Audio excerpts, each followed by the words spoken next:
welcome back to the Erasmus Expeditions. We are here with an ongoing D&D 5th edition campaign of ours titled Evermore le Masquerade. This takes place in a homebrew world of mine known as Rostveen, in particular in a kingdom known as Gerdes, which is very heavily based on the Baroque periods of Spain, France, and Venice. This is going to be session number 40 of this campaign, titled The Knots of Family Ties.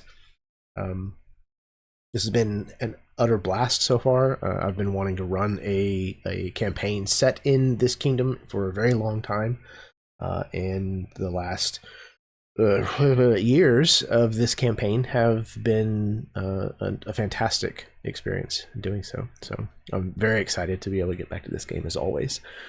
Before I get started, I want to go ahead and give the same warning that I give before all of my games, and that is if bad language and mature subject matter are a problem for you, then you don't have any business spending time here. Particularly this game, while we will never feature explicit sex, we will get about as close as we can, because, you know, it's fun. So, yeah. I'm going to pass things over to my players so that they can give their introductions, tell you where you may be able to find them on the internet, plug anything that they have going on, and then I think we can get started. So we're going to start with Kenya. It's like I knew somehow that this was going to happen. I'm Kenya. It's your sin on the interwebs. I am playing Vera, the madam of the local high class whorehouse. I'm just gonna call it what it is. House of Love, the Castillo. So yeah, super excited. Last session was a little freaky. There was some Mary Popping painting jumping and a little bit of murder, death, and killing going on. And so yeah, it's going to be very interesting. We also learned some interesting stuff about our friend Lox and his family history. So I'm excited to see where all of that goes this evening. And it's on to you, Matt. Hello, I'm Matt, and as always, I'm going to be playing Lox.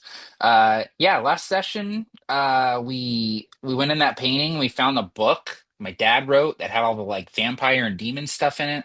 Uh, Pretty crazy stuff. I'm excited to explore that. Oh, and the Justicaro that saved me from the massacre uh was there, and she is dead now. So anyway, this is going to be a really interesting session. So I'm going to toss it over to M. Yeah, I'm like everyone said so far, I'm very interested to see what's going to happen now that we're out of the painting. But tonight I will be playing Sylvie Levine, and yeah, super stoked to jump into it. And I will pass it to Austin. I will be playing Guillaume as always, and not a lot to add other than I'm excited to see the aftermath of everything that's occurred so far at this party, because it doesn't feel like it's gonna end super great, and I'm now a little worried if we're gonna like if I believe I'm impersonating a doctor and examining the corpse, so. Anyway, I'm excited to get playing. I don't have anything to add. I'm not on the internet in any meaningful way. So back to you, Jeremy. Absolutely. You are on the internet in a meaningful way, Austin. You're right here.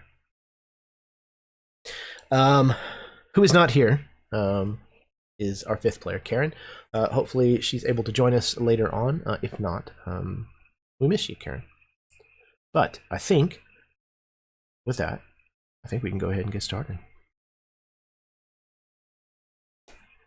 All right.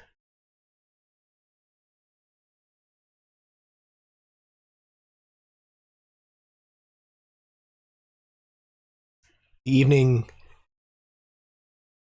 had ended in a way that most had not expected. Earlier on, there was enjoyment, drinking, dancing, jumping into paintings, flirtation, the mystique, the mystery of a masquerade, providing much of the evening's entertainment. However, it ended in murder. The murder of Inés de Rio, a dwarven woman, you now realize as the illusion has faded, clutching a bloody white feather.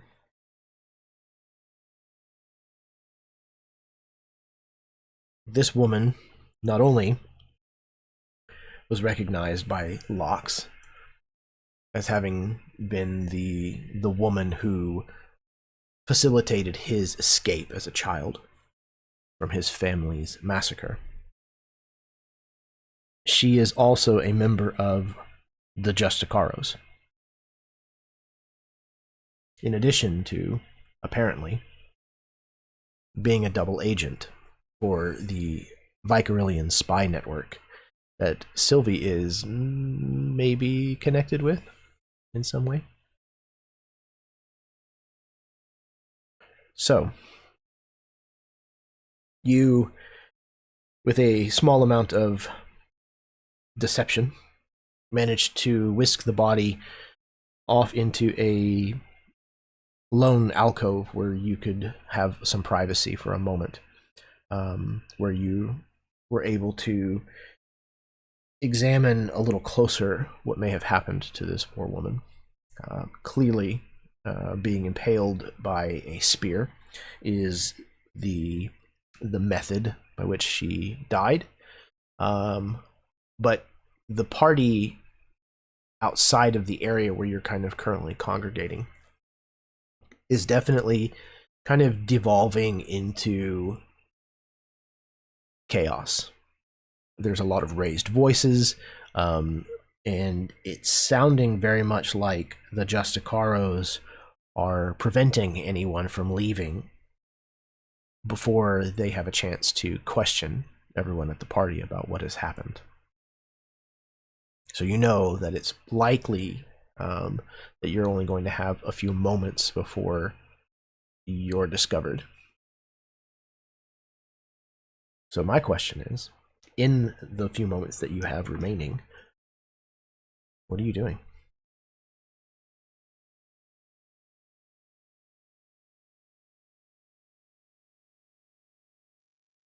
Well, we've kind of smuggled the body into a side room, shut the doors behind us, and Vera will kind of wander over, and out of the bodice that she's wearing, we're gonna say she she pulls out some sticks of incense, and she goes and quickly finds some, like, a lighter of some sort in the room, and lights it, or off of a flame off of a hearth, and she lights it and kind of looks at the group as they're watching her do this, and she shrugs, and it's just become really handy for me to always have everything on me that I need to cast this spell. I seem to be doing it a lot, so never leave home without it, I guess. And she's going to cast Speak with Dead on the corpse.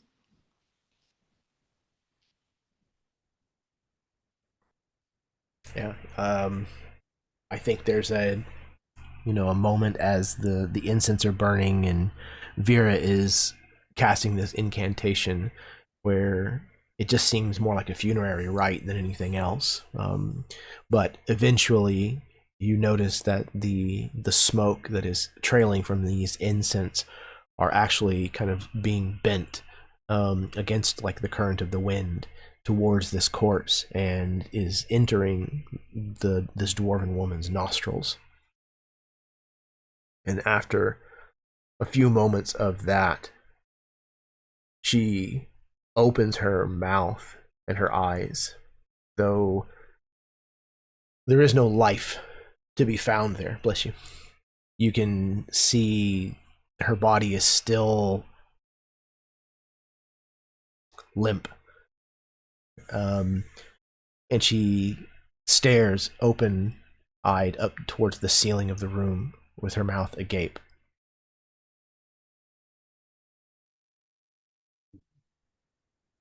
Vera will kind of like lean into the vision, the eyesight of the eye line of the corpse, and not because she even really needs to. It's more of a weird comfort thing for her. It makes it a little less creepy, because you're actually kind of it's easier for her to pretend that this isn't actually a dead person she's talking to, and if she can seem like they're having a real connection.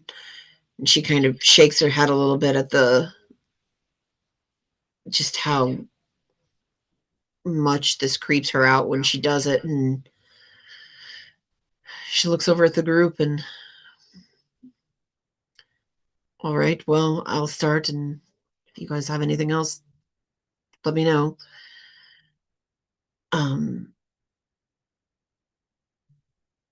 She, looking at the woman, she says,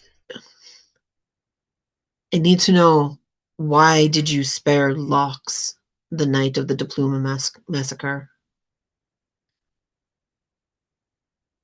He was a child. I could not bring myself to end his life.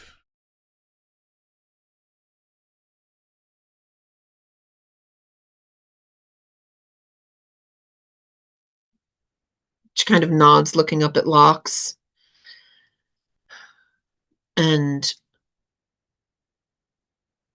why does Rokatari want the book that Locke's father wrote? The Padre Primero has made it the most urgent mission for the Justicaros to find the book.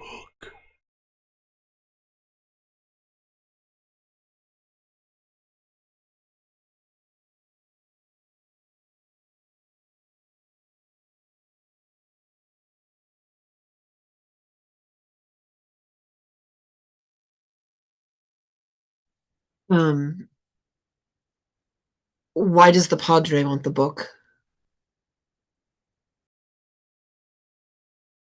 I do not know.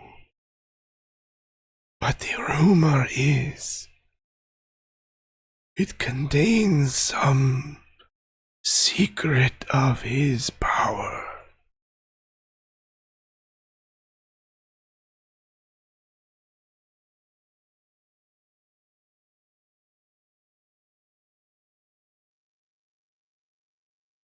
Who else in the Justicaros can we trust?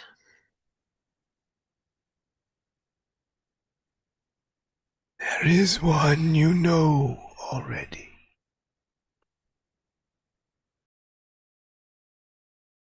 Ella Rosero. And another. An inquisitor.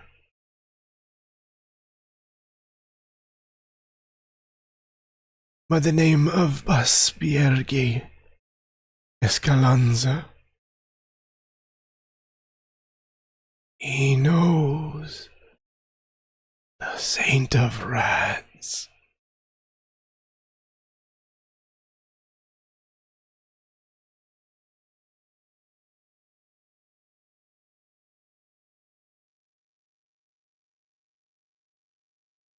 She looks up at the rest of the group.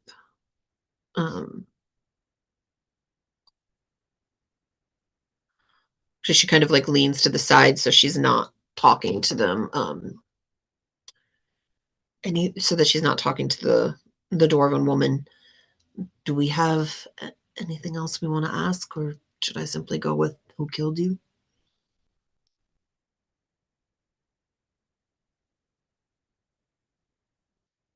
I could also ask, do you have a message for a loved one?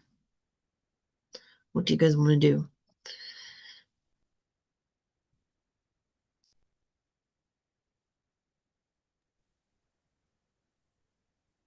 Well, Go ahead and ask her if she has a message to deliver. This woman saved me as a child. I feel like we owe her that. Absolutely. And she looks at the woman again and, all right, do you have a message for a loved one that you would like us to pass on? Yes. There is a Rio clan in the mountains to the west. Tell them I died with a clear conscience.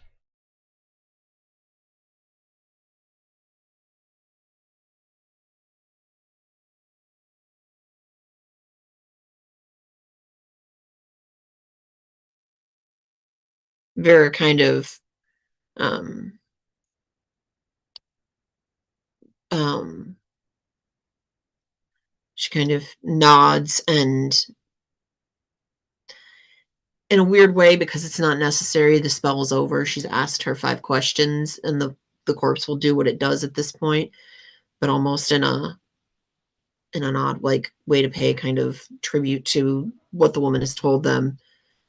She kind of reaches up and pats the cheek and says, "It'll be done." And then before it can kind of go into that dead phase, and she has to watch it transition from this weird undead to dead, she gets up and kind of turns away and walks away from the body as it goes through its kind of death again. There's a pronounced exhale, and the body grows still once more, the eyes and mouth remaining open. Outside of the small room where you've kind of sequestered yourself, you can hear somebody saying, "In there! They took the body in there."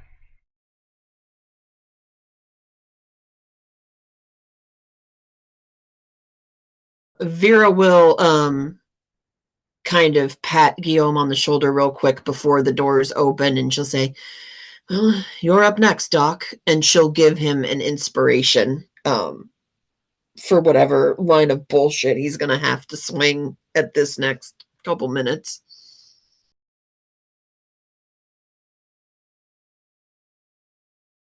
And in the second moment, the doors open, and a handful of Justicaros enter the room, instantaneously kind of like peering around all of you gathered in here from beneath their wide-brimmed red hats. And so glad you're finally here.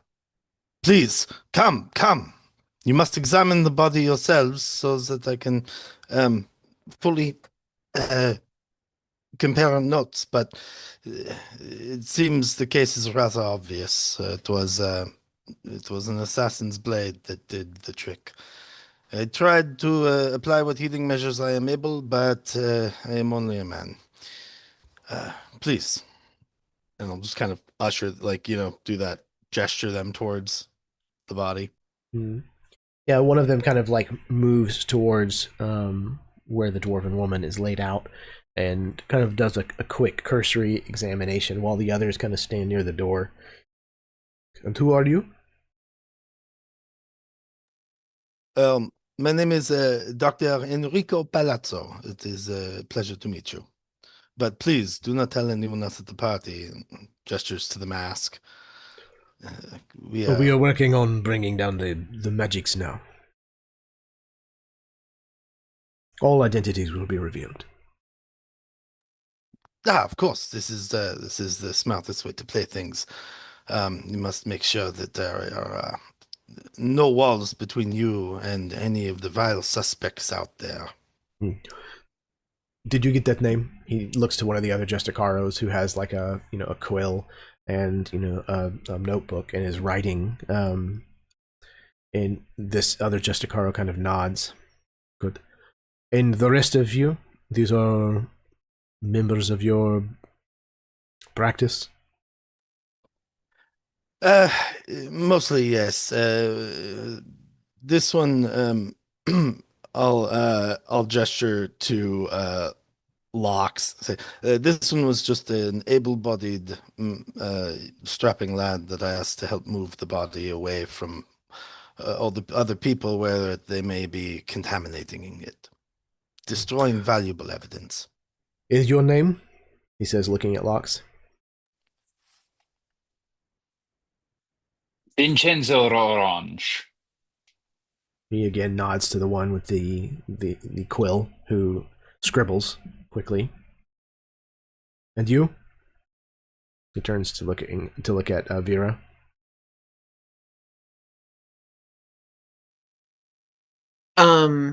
Vera kind of nods and Seraphina Blackwood. Again, scribble, scribble, scribble.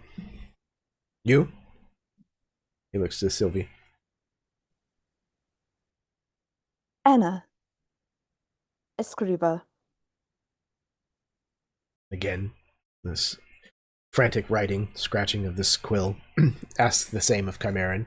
I'm sure gives a name that is several names long. The person like flips the page to finish writing the rest of Chimeran's name. The Justicaro turns back to you, Guillaume. And what have you discovered, Doctor? Well, my first discovery, of course, was that the patient could not be saved. She was essentially dead as soon as she hit the floor. But it appears that a spear was... Tell me, how familiar are you with medical language? I don't want to... I can put this in layman's terms if that is more amenable to your cause. She was stabbed? Yes. A tear through the... Well, I don't need to get technical. Yes, she was stabbed. Have you determined anything about this wound? How it was delivered? Who it may have been delivered by?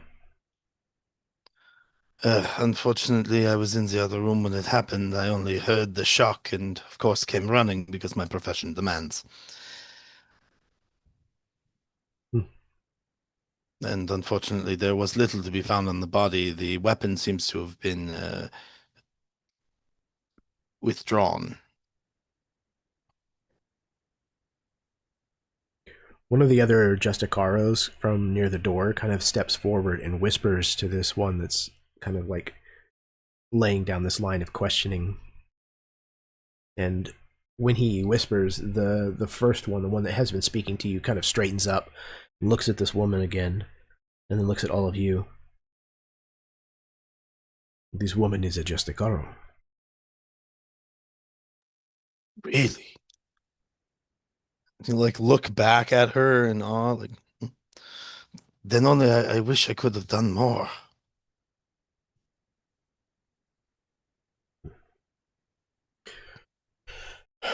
Very well. Leave the body, gather with the rest in the main foyer. You will be questioned perhaps more before you are able to leave. But thank you for trying to save her, Doctor. Of course, I would hope anyone would do the same with my training and experience.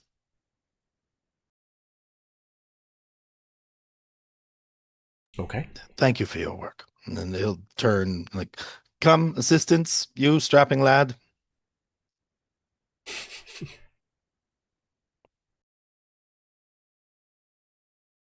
As you exit this side room, you can see that the rest of the party goers are kind of gathering in the kind of the main hall. Um, they're not really pushing towards like the entrance, but they're kind of gathered closer to the entrance, where it looked like they were trying to leave before they were stopped. And there's a number of Justicaros who are preventing them from leaving, and are trying to like keep everyone calm. And almost like every time that you like look away and look back, there seems to be more Justicaros. There definitely is like a steadily increasing number of them that are arriving.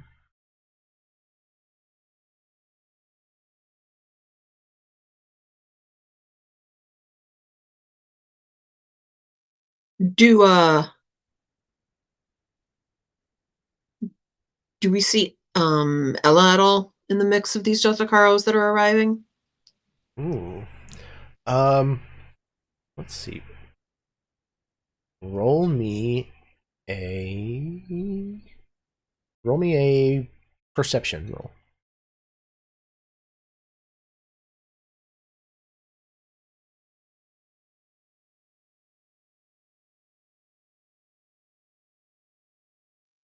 That's a 10. 10. Okay. I think you're looking from face to face, kind of trying to see if you can spot her, and you don't see her amongst their number. So it's probably safe to bet that she's not here.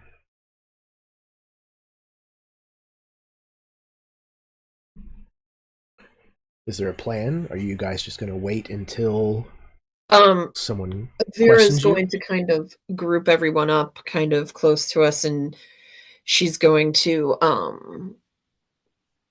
kind of lean into the group and simply whisper, if we can step into some place a little less obvious, I can get us out of here.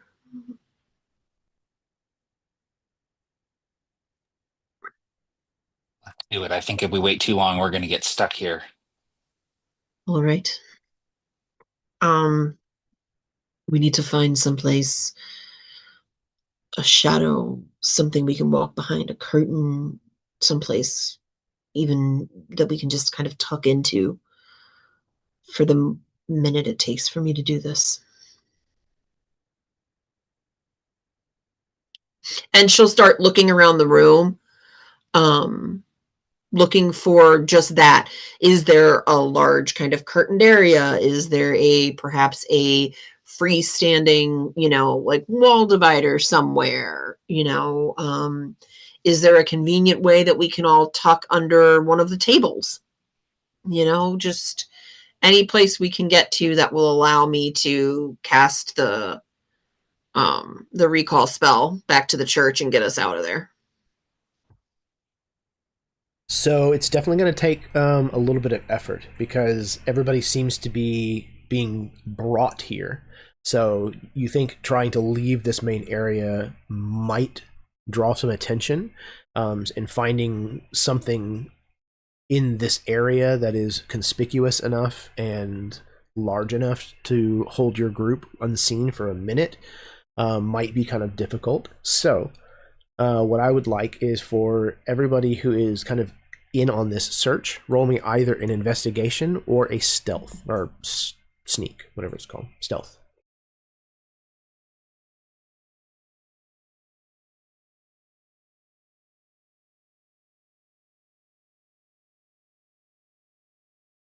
Okay.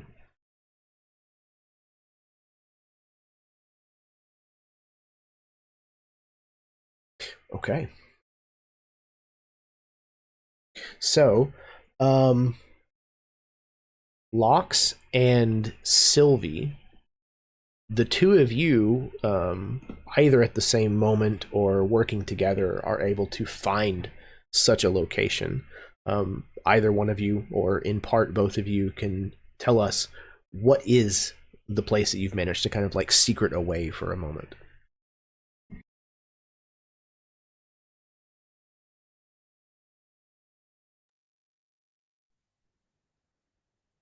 I was thinking maybe in these huge mansions, there's always a way for servants to be unseen as they kind of are going, that's their whole point of being a servant.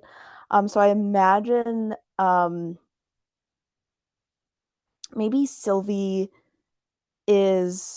passes by, or maybe sees a servant maybe like ducking in somewhere, and maybe Locke sees the door at the same time that the servant ducks into.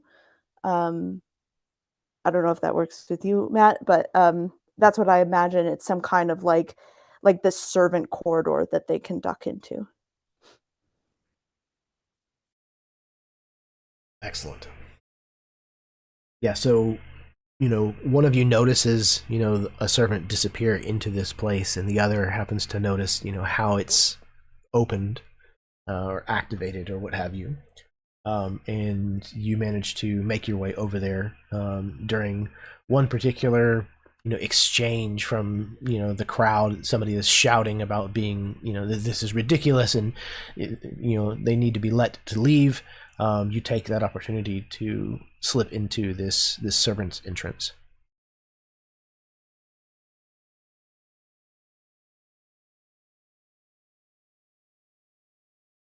As soon as we slip inside, Vera kind of pulls the large kind of amulet that was her mother's at one point, and she holds on to it, and she starts to cast the spell, and she kind of whispers the spell to herself, and eventually we are all pulled. She has not changed the location, so we are pulled to the church that we are familiar with.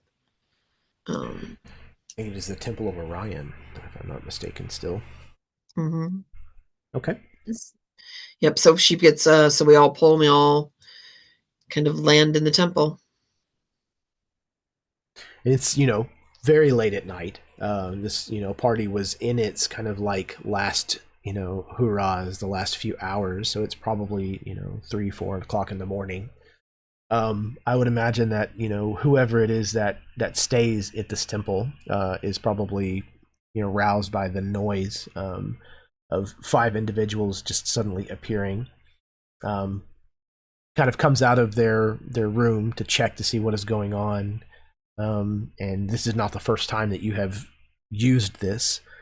So I imagine that they probably recognize you and very quickly just kind of wave their hand dismissively and go back to bed.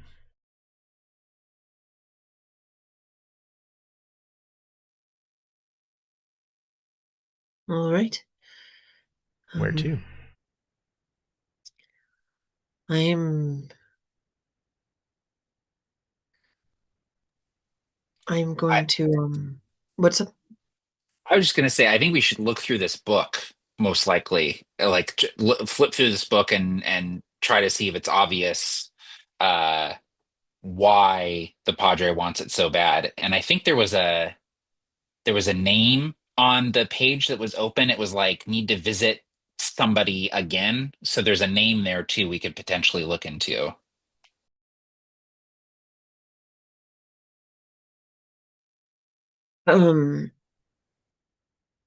We know that we can trust Ella and this other Inquisitor, so I think that's a good idea. Why don't we go to the safe house and we can all pour through this book together and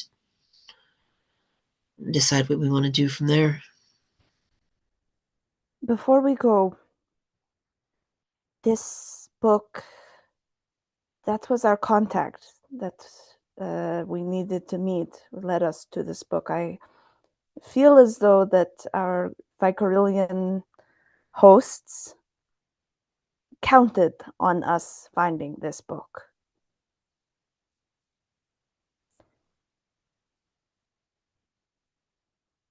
Are we not telling them about it? I think that is risky to stay there. I think we should go back, but I think we need to look at it before we do anything else. At the very least, with whatever happens, If they demand it, if they need to see it, if it gets out of our possession, we at least have to know what is in there. Jeremy, that place that Vera and the Saint went to that overlooked the garden of the Justicaros, was that like a weird occurrence that was a party, or is that like a standard that happens every night kind of a situation?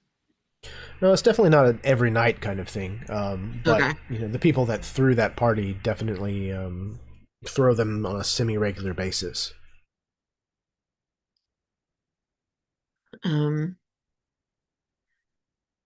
This may sound like a weird, actually,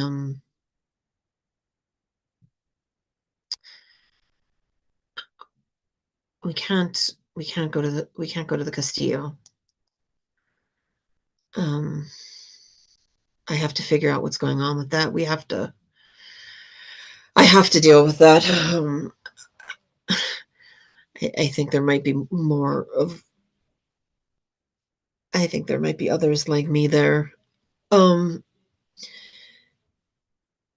if we went to the old abandoned shoe store that we were at? The old cobbler store? Yeah, that's right.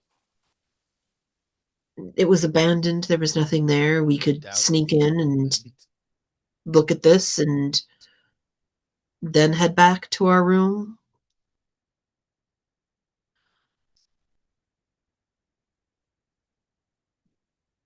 Or we could pull up some pews here and just hang out here for a minute if we want.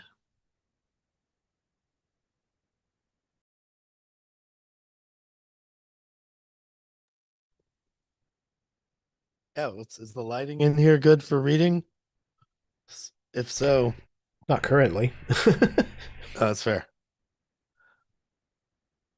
All right, let's get some candles going here. Are there if there are candles and torches around, Guillaume's just going to like prestidigitation a few of them on. It's like, all right, come on, give me the book. Give me the book. This is books time. This is my time to shine. Come on.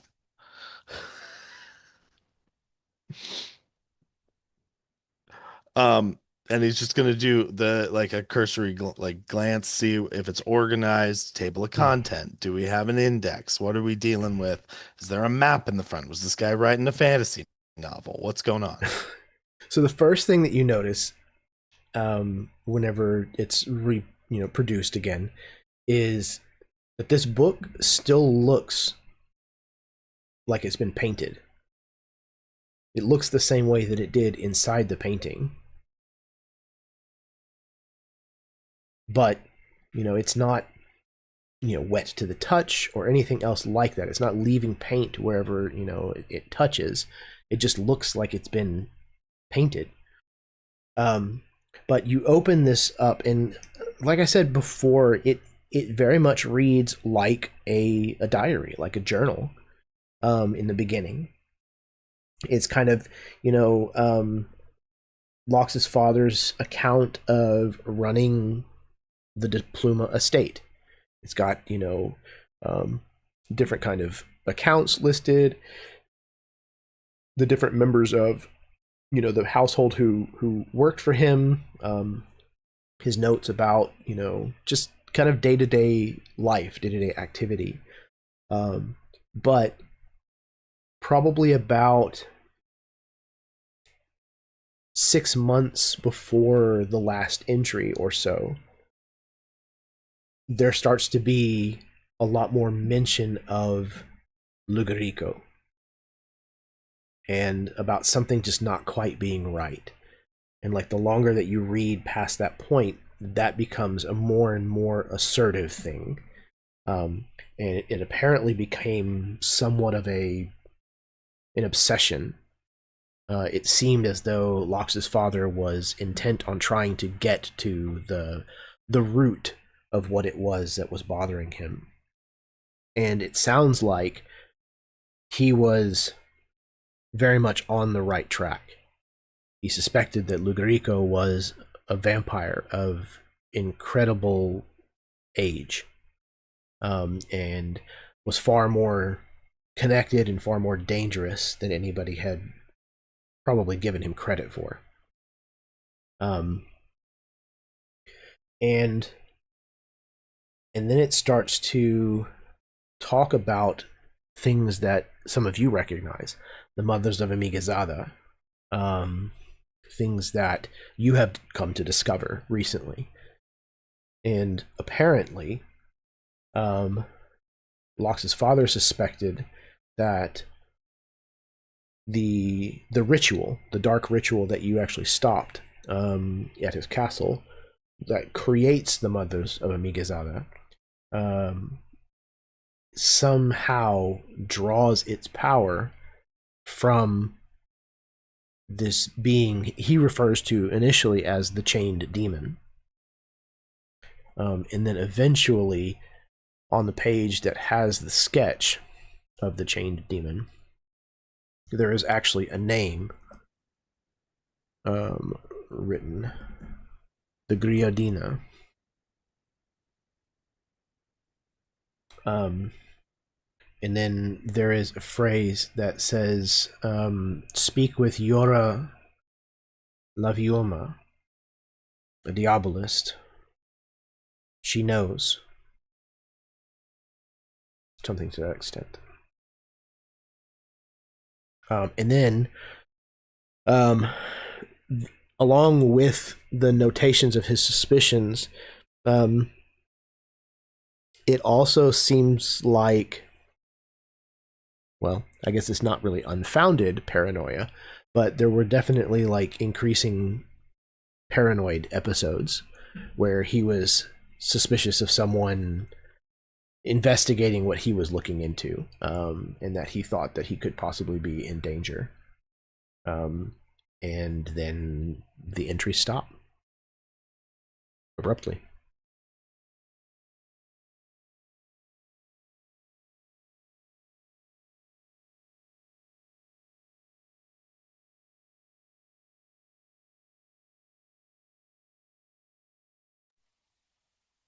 He was figuring it out.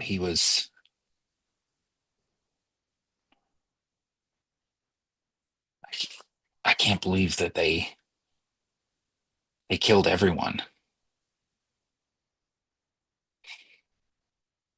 This name here, does this ring a bell to anyone? Diabolist?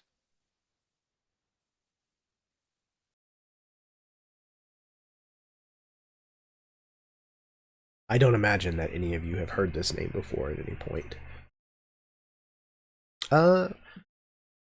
Guillaume, you can roll me either a history or an arcana. Either way, those are two of my good things. So I believe that's going to be a 26. 26, okay. So, Guillaume, you actually do kind of recognize this name.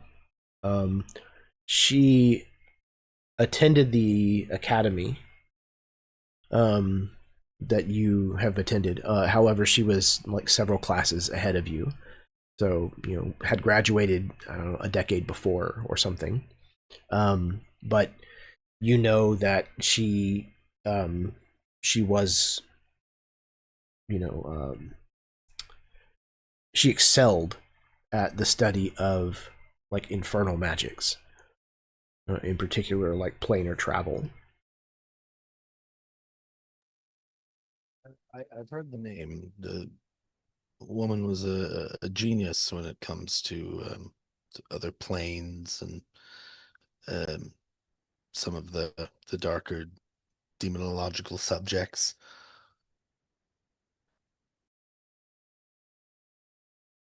Infernal studies, I should say. How would we go about finding her? Well, let's see. Former academic, she could be teaching. Is there any chance that you slept with her and you know where she lives? She was a little before my time, but from the pictures on the, I think she played on one of the house teams at the college, and there's some sort of photographs of. Anyway, I would, but I'm not. I didn't. I never met the woman.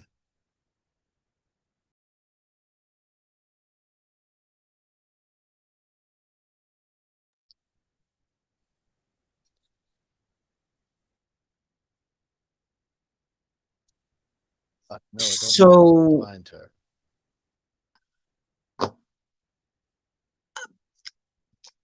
how how do we find her then? Do you have a connection? Do you have a super secret wizard cabal that knows where everyone's at? No, no, I don't. Feel like after this amount of time, you guys would know that you're kind of my only friends. Um, Does the school keep records on where alumni end up? of course, how else could they solicit donations to buy more ancient texts? Well, how do you feel about breaking into your alma mater? Real good. Uh, well,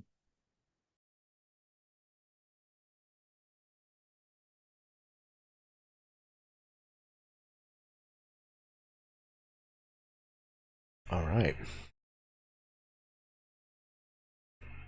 So, after narrowly escaping from the cops who busted the party you were at,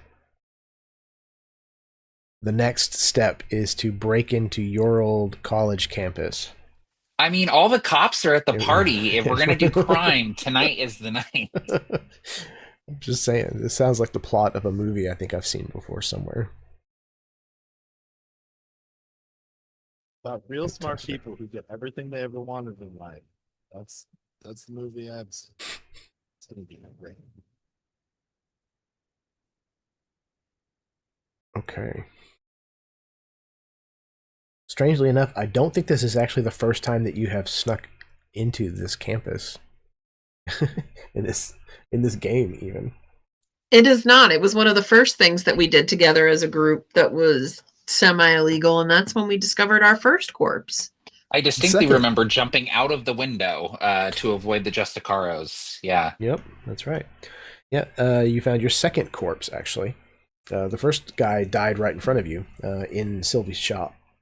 I also kind of think this might be our third time breaking out the campus because I vaguely recall going to It the might be. library at one point.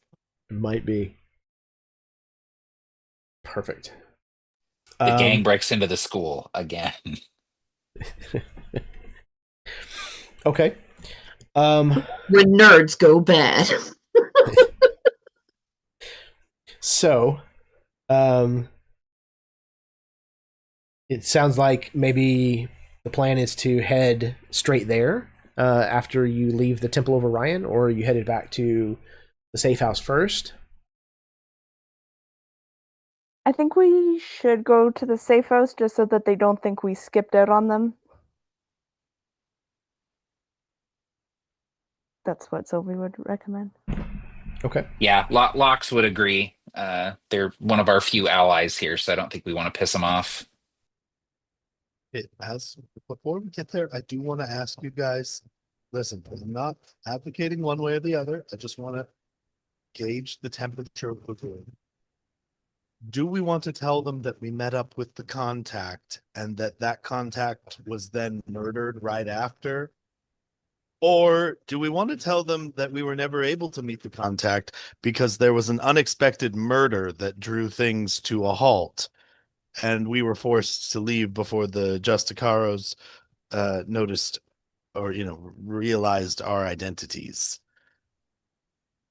I think it would be best to tell them the truth. And I think you can actually see like real fear in Sylvie's face. Like she is like genuinely like afraid of these people. Like we were not exactly super stealthy when we went into the frame. There might have been someone who saw us.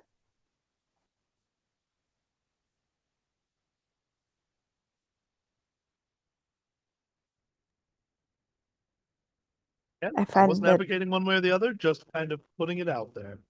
They might also be able to help us find who we're looking for if we tell them the truth.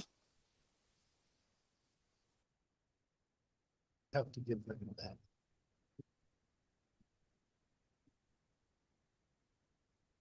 I'm starting to get concerned with how let's eat into the microlians for information we may need to get, but any port in the storm, I suppose. I don't know. It's good. Okay. So our plan is this. We are going to leave here with the book that we just stole. We are going to go back to the hideout of the criminals that we're working with right now. We're going to talk to them about the murder that we witnessed, ask them to help us find a diablerist, and if we can't find her, we're going to go break into a college and track down her alumni records so we can go talk to her. Right? That's what we're looking at doing tonight? One quick amendment. We didn't steal the book. That belongs to me. True. Okay. Yeah, that makes it better. With the amount I'd take to that college, I essentially own a piece of water. Well, when you go for 9 years and don't graduate, I mean, that happens.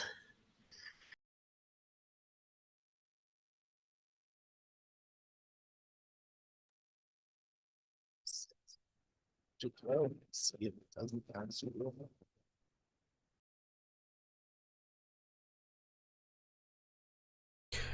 Okay.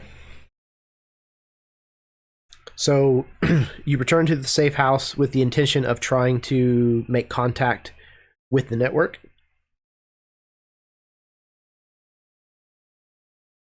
Yeah. Okay. All right. So you head back to the safe house, the little like second story, almost like an attic space above the storefront that's down below. I would like for everyone to roll perception checks for me, please.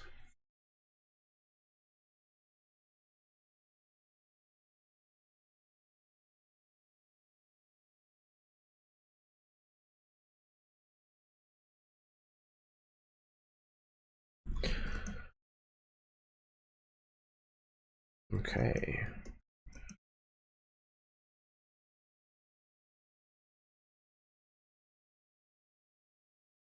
Okay. Sylvie, you are the only one who notices, and you just barely even notice.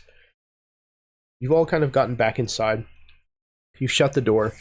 You've lit, the fire or the lamps or what have you to illuminate the room. And as you're kind of like going about, you realize that something in here is not exactly where you left it. Someone made an attempt to put something back where it was and just didn't quite nail it.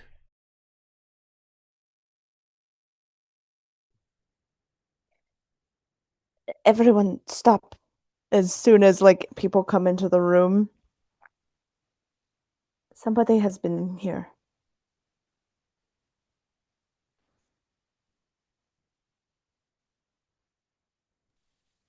How can you tell? She points to maybe like a small tinkering tool that she had left on the table. I do not leave my tools askew like this. They would have been by my bag. Someone had moved this. They tried to put it back.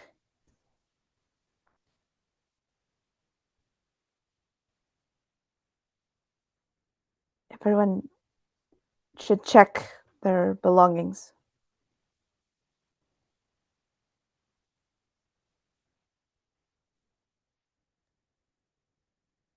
Yeah, I'll check all my stuff that I left back here, which was, I mean, essentially everything.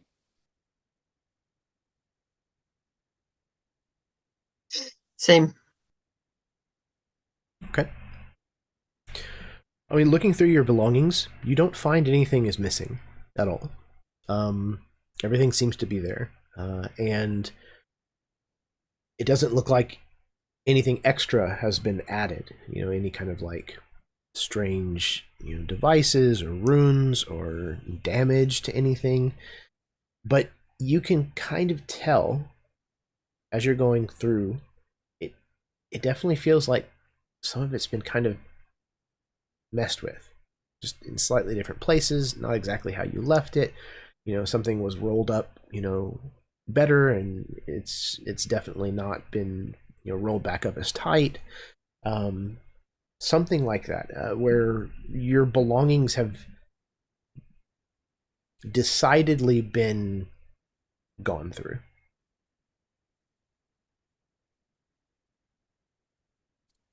Guillaume, do you have the ability to detect magic?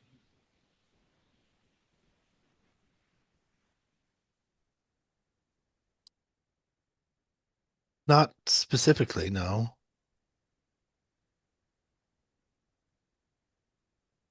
I'm good at recognizing it when I see it. No, I know. I was hoping you would be able to kind of maybe look around and see if anything had been magically tainted, perhaps with something to scry on us or follow us.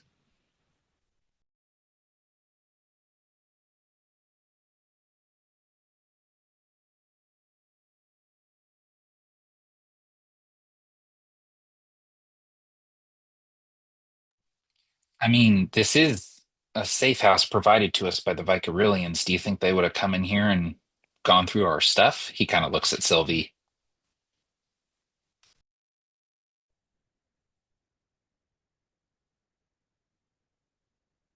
It must have been them. I can't think of them letting anyone else in. It seems rather sloppy. Maybe it was sort of a message. Um, if they should be better at it than this. So maybe they're trying to make us paranoid for some reason, or they left something and are listening to us right now.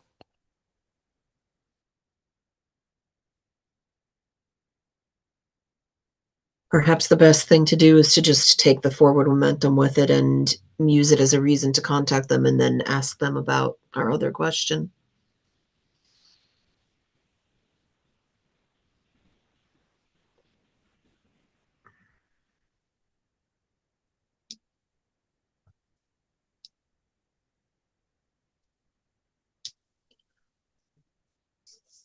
Yeah, I think Sylvie. I imagine Sylvie knows how to contact them. Yeah, I imagine there's something like, leaving, a candle going in a particular window at a certain time, or something like that. There may even be some kind of, arcane method in the room, of kind of extending, the need to speak.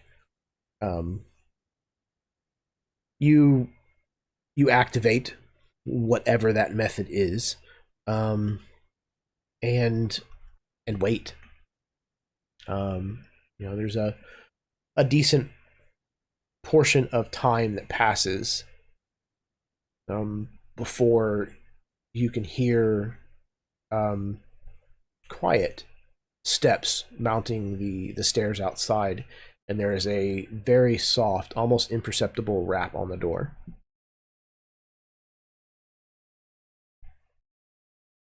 Yeah, Sylvie will go to the door, let them in. You open the door, and Jarek Reinhardt, the spy master, enters the room. With his eyebrow already raised, kind of looking at the lot of you. I suspected that I might be hearing from you sometime soon.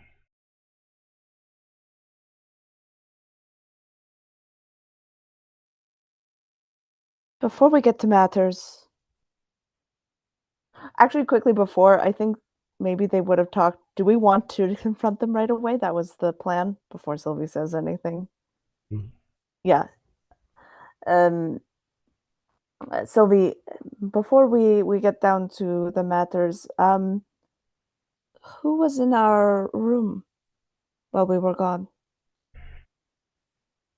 Well, that's a great question. I wouldn't even hazard a guess. Is there something that they should be looking for? Can Sylvie do an insight check on this? Sure, absolutely. Okay.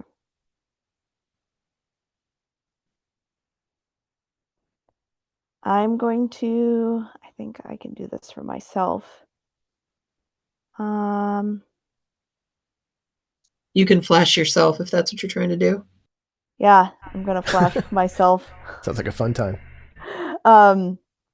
Essentially just adding a +5 to my roll.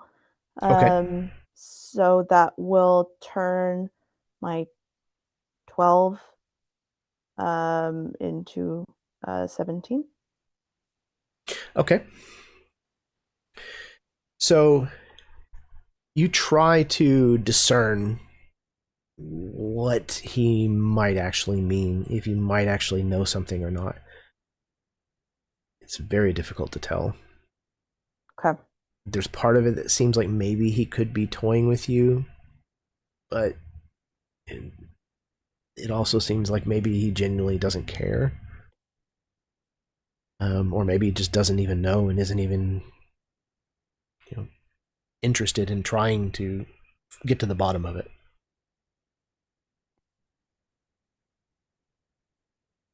Was anything stolen?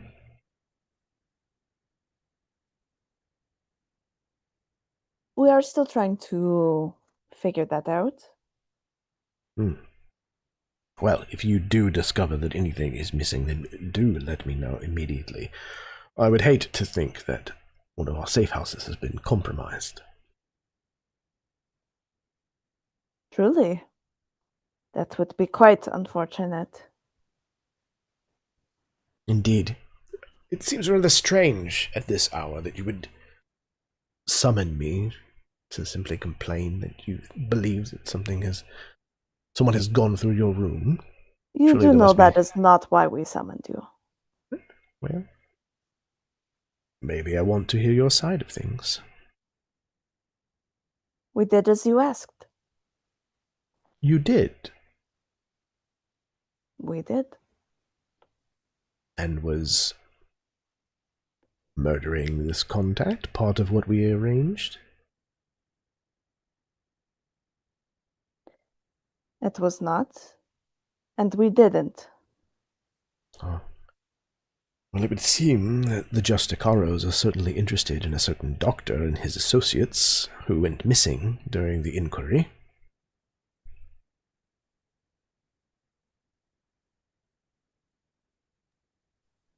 I think Sylvie looks to Guillaume. I never trusted that Enrico Palazzo. He seemed like a real huckster. I'm glad we were nowhere near him at the time of the murder. Indeed. So you did meet with the contact before she befell this unpleasant outcome? Sylvie nods. And? I think Sylvie looks to Lox because he was the one who technically spoke to her. Mm-hmm. I think he's otherwise engaged at the moment. I'm so sorry. You're My good. wife was asking me if I wanted to eat dinner. No, that is much more important. You should absolutely eat. Uh, what was the question directed at Locks? Just he had asked whether like we had made contact with the contact. Hmm. And Lox was the only one who actually talked to the person. Yeah. Locks says to him, measured, just giving him the barest, briefest information. Uh, yep, the contact was contacted, and they pointed us in a direction, and maybe 10, 15 minutes later, they were dead. I see. And the information that she gave you, I hope it was less vague than what you are letting on. Less Funny enough, it vague, wasn't. but helpful. Yeah. Disappointing. Well, I would hate to think that this arrangement was to remain so one-sided, Sylvie. We asked for your help in trying to locate your father and mother and brother. There was nothing that you could tell us about that. There's nothing you could tell us about what is going on with this Justicaro contact. You should know this better than anyone. Things take time. Well, I have bought you about as much time as I am afraid I am allowed. There are others who are asking questions, and when they put the pressure on me, unfortunately, that pressure must be passed on. Sylvie nods. We will have answers for you within the day. Answers that you can tell your higher-ups, and they will get them off your back. We are thankful. I am thankful, at least, that you offer us this kindness, at least for my family. Again, I do what I do for Emilrich. He and I were close once. He taught me much of what I know. But I am afraid that that debt has been repaid. So, the next time we meet, I hope you have something to give me in exchange. Otherwise, I fear that this safe house may not be such. Sylvie nods. I understand.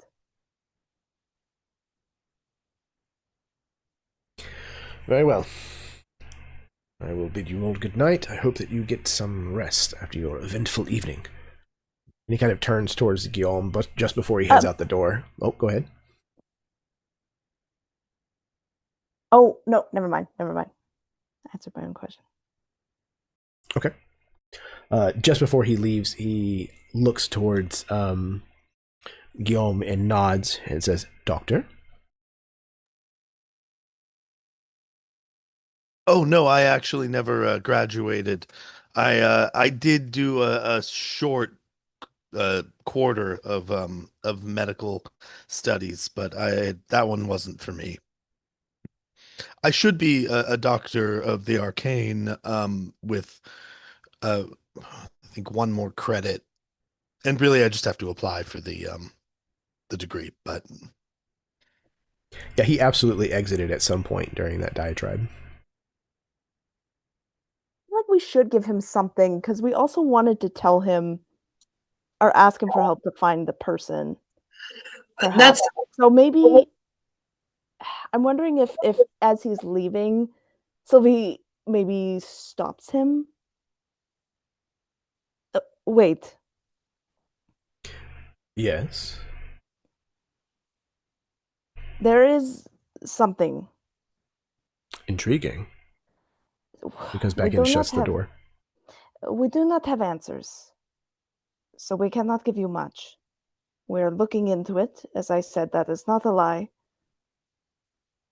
But, and she is going to ask Locks to produce the book.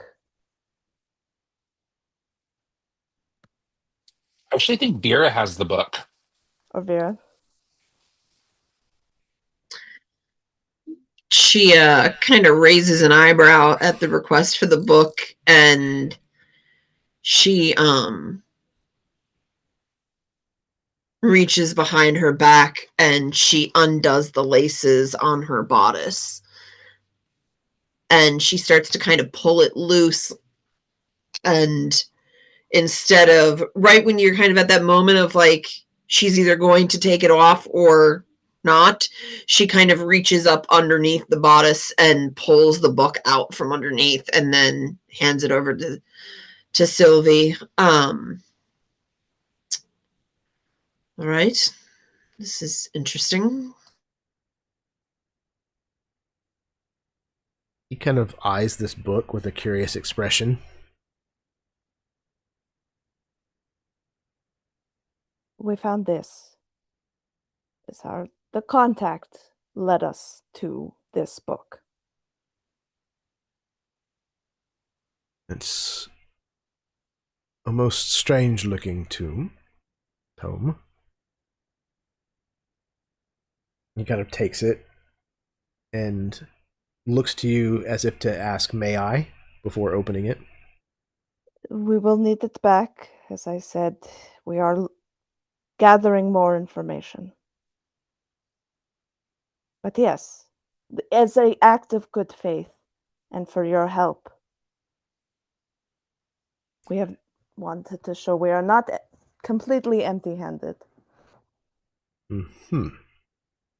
He opens the book, kind of thumbs through the first several pages, as if like kind of just quickly skimming and not finding much value, and then slows as he kind of nears the end of the writings.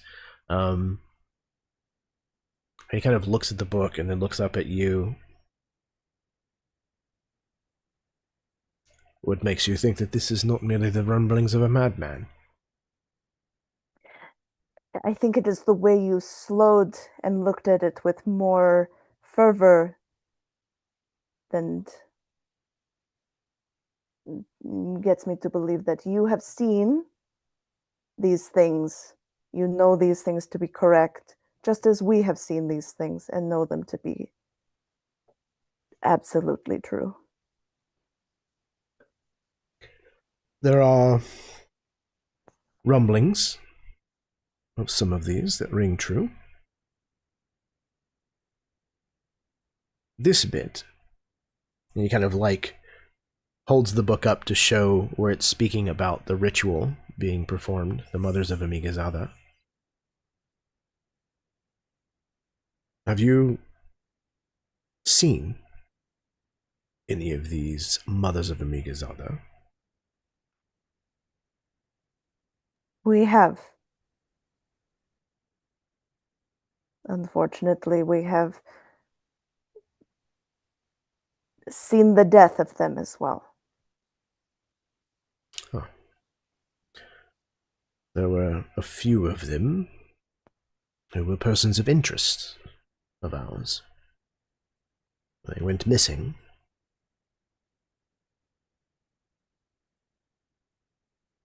Sylvie M doesn't remember the names, but Sylvie is going to list off the few that had died in the when they went to save them.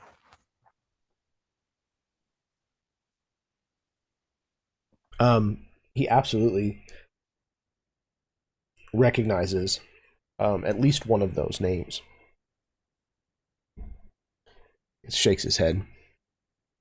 She had shown promise.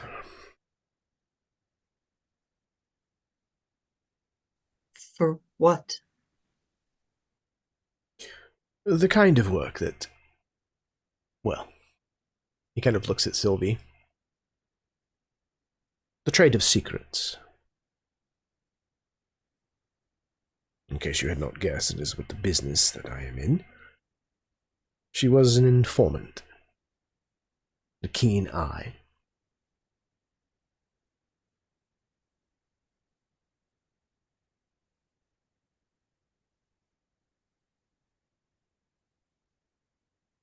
I'm familiar with the type. I imagine you are.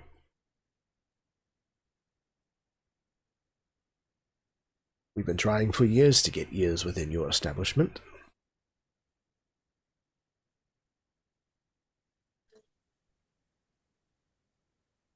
Oh, there's not much to hear. Lots of moaning. Sounds like enough to be interesting to me. There's a name on that page, sort of as he's flipping through it. Does that mean anything to you? Kind of flips to the page, turns it back around, reads it, kind of shakes his head. No, it's not someone I'm familiar with, but I can have my people look into it. We can ask questions. If she is in Aladalgo, we will find her probably within a few hours.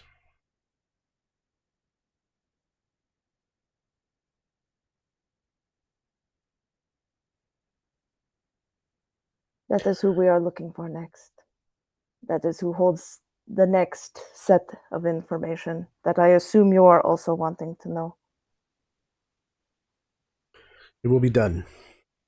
By the time that you return here midday, there should be a piece of paper under your door. It'll have the information that you're looking for. This is good, Sylvie. He taps the book. It's not enough, but it's a good start. Again, Sylvie nods. He kind of reluctantly hands the book back over to you. We may need to see those pages again at some point. Make a copy of our own. I assume you would.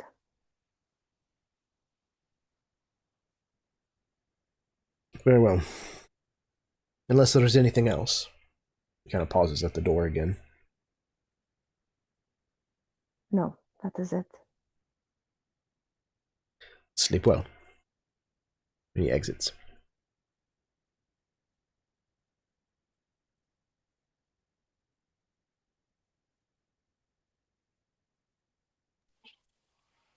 Something tells me he wasn't exactly sure just how important this book might be.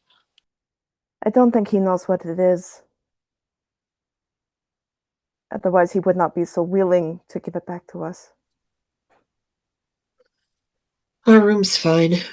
I'm pretty sure nothing was stolen and there's been no magical trace left. The room itself was a warning of sorts, most likely.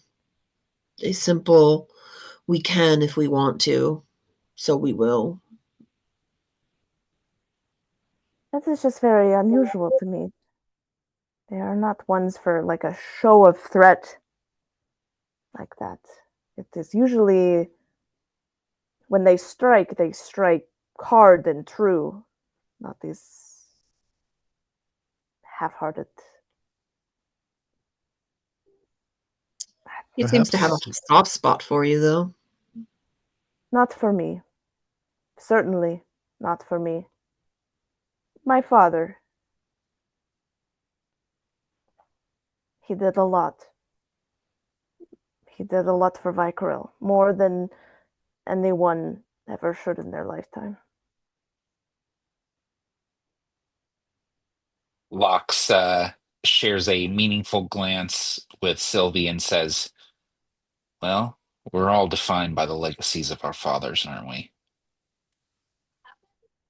Yeah, Sylvie nods to you there, having like this face of understanding. Sometimes it is a light and sometimes it is a shadow.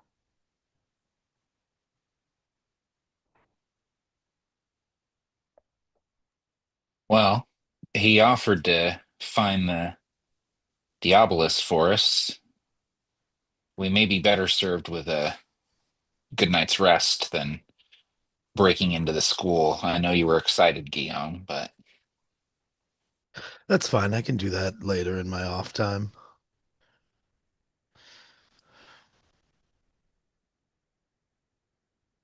The irony of it is that it's become actually relatively simple for you to do so, considering you can turn yourself into a rat and just go wherever you want now.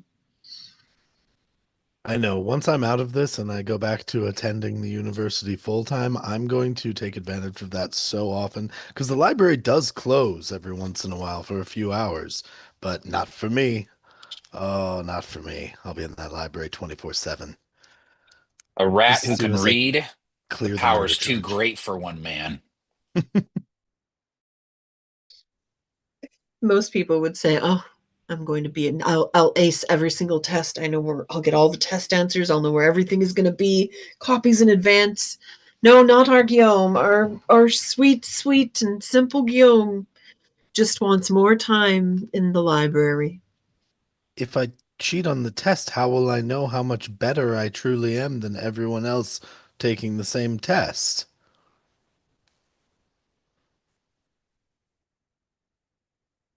That is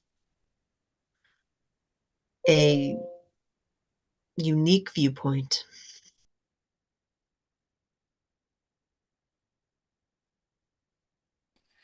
All the little pieces of my understanding of Guillaume as a character just clicked into place.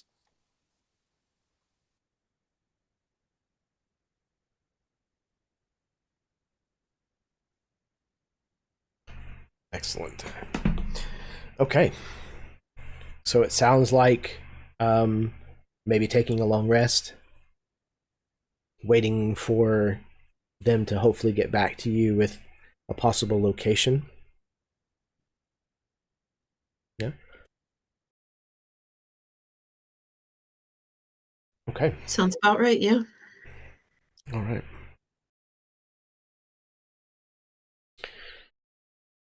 Time passes agonizingly slow. Maybe not quite as much so for those of you who are able to get rest. It was already fairly early in the morning, so just about the time that you're starting to drift off. The people who are opening the shops and doing business are kind of coming to work and beginning their day. But you are able to bed down and take a long rest. Before you rise for the next day, sure enough, there is a sudden, swift, like, push of this folded piece of paper that slides beneath the door. And then whoever it was that dropped it off is gone in a flash.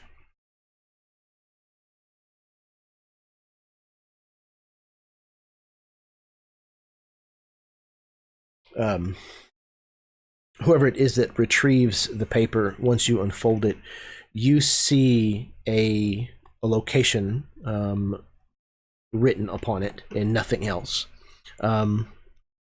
And it looks like it is one of the docks where a lot of the gondoliers kind of come and go from. One of the main kind of launching points for people who are hailing gondoliers. Probably a name of a bridge or something gives it as the location.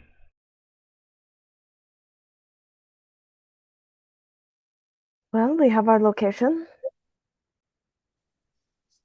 Do we split up and only a few of us go? Do we go as a group? Do some of us stay here to guard our room? What do we do? I think we take anything that we really truly don't want rifled through with us, but I think we should all go. And I don't want to say here, just in case anyone is listening, but I think we have some potential options for places we could put things that they're unlikely to get discovered. So if we need to leave a few of our belongings somewhere else, I think we might know a place or two. So he's gonna gather up anything, like basically, like most of his. I mean, we don't have like a ton of stuff, I think, but I know he's got like. Oh no, actually, I've handed over most of my stuff. That I really am just mostly thinking all the like weird fancy books and clues that we don't want to like potentially get into someone else's hands. We could also we could leave Chimeran at home. Leave leave Chimeran in the safe house. Leave the TV on for him or something. I don't know. He could hang out there. Give him the Xbox controller. Yeah. Play some Halo. Yeah. All right, I got Roblox on this thing, okay? So you just go nuts, kid, okay? There's a can of SpaghettiOs on the counter next to the microwave.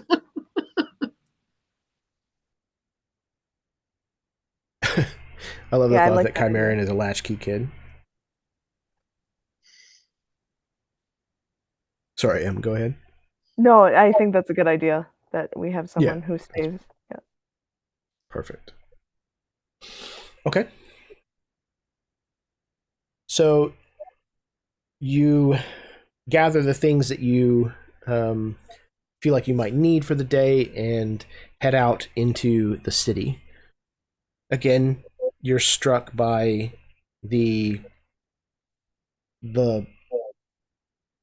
lack of usual activity during the daytime. El Hidalgo is bustling almost any hour of the day, usually, and it has been that way since even the earliest of you has been here in the city, and you've noticed since you have returned from your excursion to Manchalona and beyond that there are fewer and fewer people who seem to be making an effort to go out during the day. Almost every day, there seems to be less and less people who seem inclined to appear in the sunlight. But by no means does that mean that the city is abandoned. There are still plenty of people about. The gondoliers are still as busy as ever, it seems. And when you arrive at this platform, there are several gondoliers who try to, get your patronage, ask you where you're going, ask, what it is they can do for you. They seem like maybe they are, they sell a service for a living, and they are trying their best to sell that service. But after a moment, when you made it clear that you're not really ready to go anywhere just yet, eventually the word must pass around, and they leave you to your devices. Eventually, you notice a gondola approach this platform that already has a passenger in it. The size of gondola is rather large for a single passenger. And that's when you realize that this is probably the person that you are supposed to be meeting.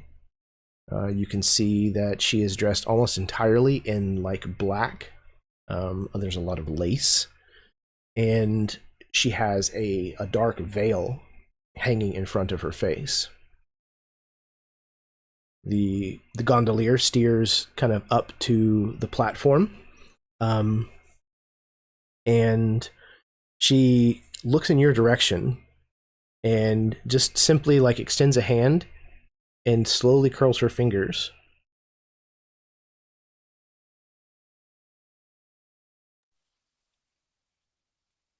It's pretty ominous. How on earth does she know that we were here to look for her?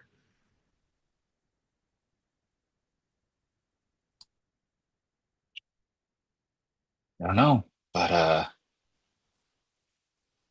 I guess it's now or never. You first, Lux. Right. Of course. And Lox will approach.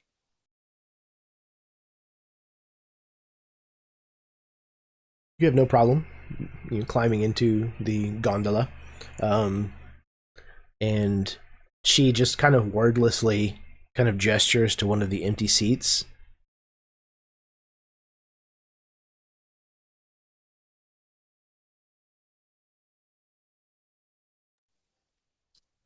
Are you Laura? Yes, my name is Yora. Please, have a seat. Okay. She says she's Yora. Won't your friends join us?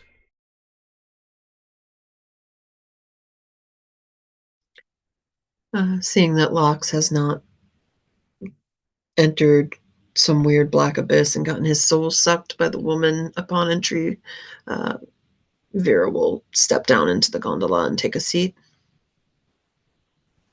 Yeah, I think Guillaume is pretty eagerly waiting, and will hop down. Miss Laviuma, it is a pleasure to finally meet you.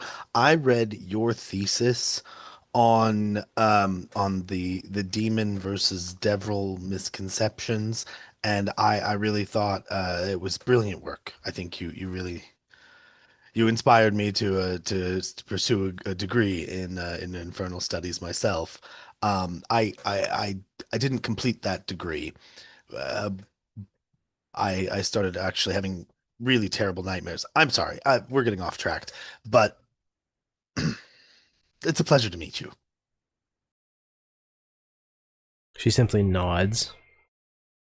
I am afraid I am not familiar with you. No, of course. Why would you be? Unless you are you a theater? This is not the time for this. No, no, you might not be.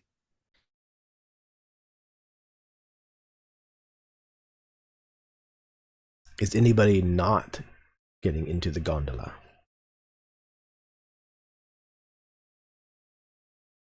No? All right. Once the last of you has stepped aboard, she kind of like indicates to the gondolier, who kind of pushes off with his pole and then starts to move you along the canals. She kind of turns back towards him and she says, A discreet route, if you do not mind. Something in the shade, perhaps. and the gondolier kind of like takes a turn at the next like would be a crossroad, cross canal, and kind of heads off the main path, if you will.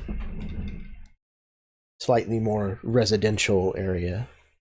The moment that you're kind of away from the crowds, she pulls her veil back, and she is a pale woman whose eyes and lips are stained with what looks like rivulets of blood.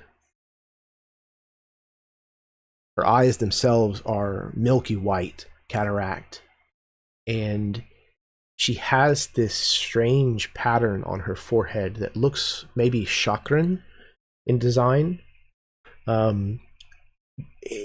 It's not quite tattooed, but it's hard to place exactly what it is. But it kind of continues the lace-like pattern of her clothing onto her forehead. She almost like gives you all a moment to take in her countenance, before she says, I was told that you were looking for me. It appears that now you have found me.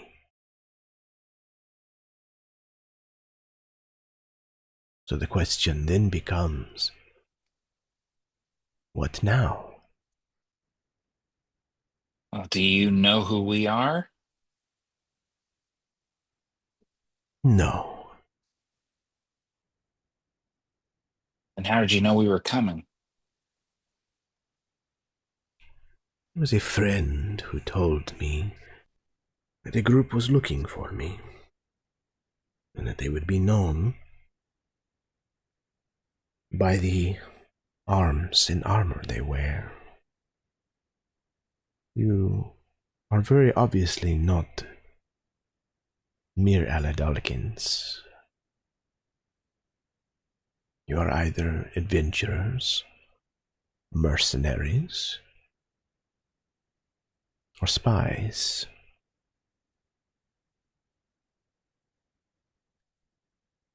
I am Loxley de Pluma. Does that name mean anything to you? De Pluma.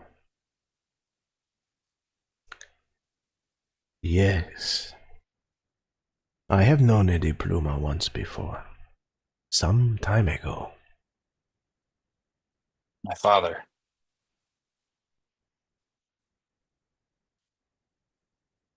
My condolences.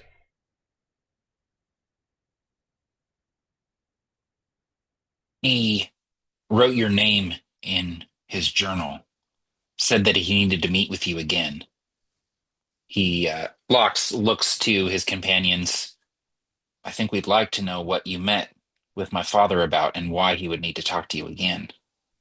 We have his book. May I see this book?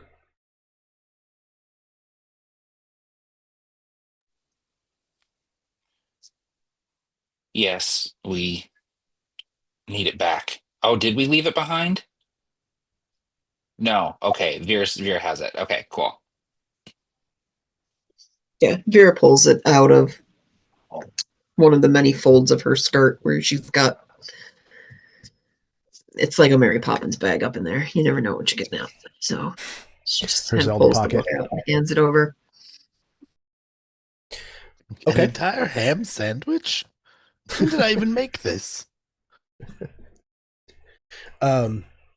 She extends her hand out towards you, and you can see the same kind of like staining on the tips of her fingers that kind of like come up in the similar pattern, like up onto the back of her hand.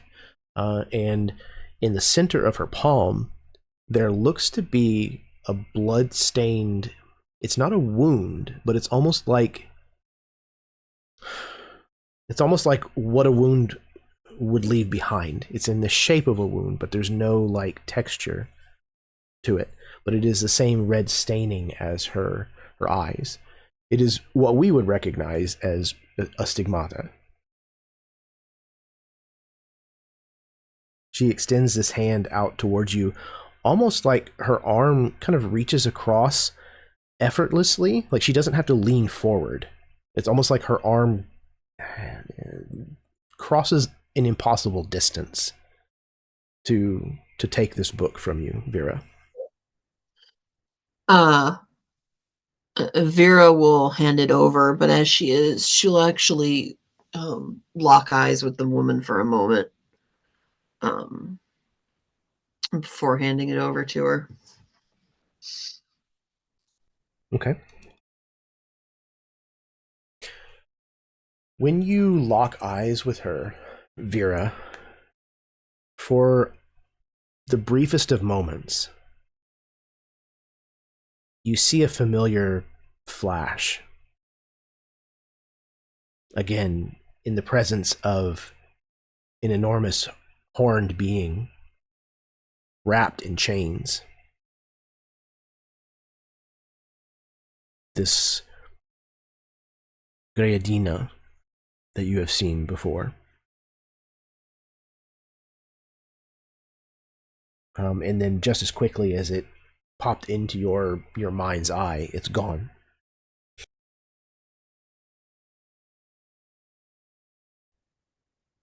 I think Vera's breath catches a little bit. She attempts to kind of cover it with a little bit of a cough. She takes this book from you, but after that exchange, she kind of looks at you for a long time. And she says, "You hear the chains, do you not?"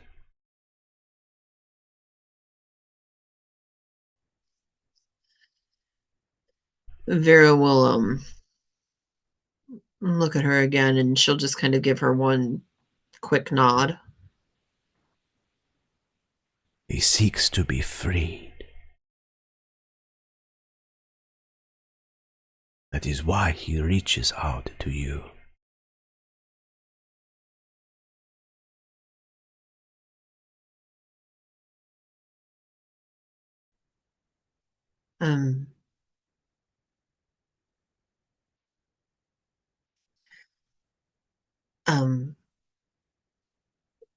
Is that a good thing? A bad thing?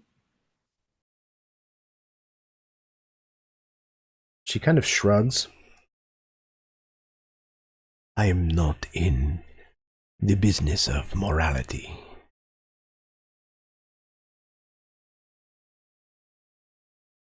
Each person must decide for themselves which of their demons they will engage with and which they will try to keep chained up.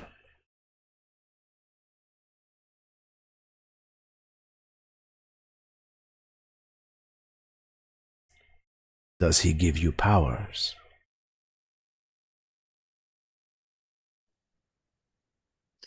She kind of side glances at the group and makes another real quick single nod. Then it would appear that a bargain has already been struck.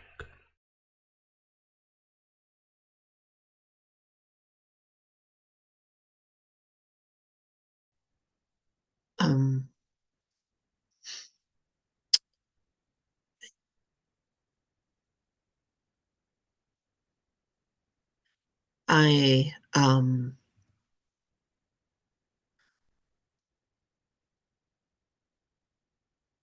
yes,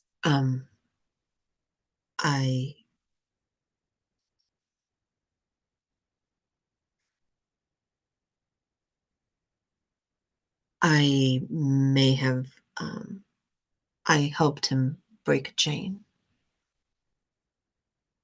She kind of tilts her head to the side a little. I see. And this power that he gives you, it is one that you have enjoyed, that you find useful?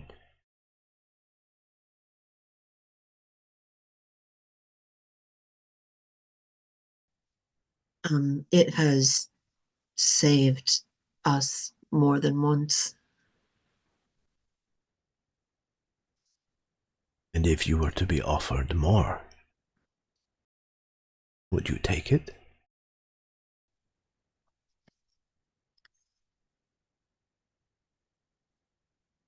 I don't know.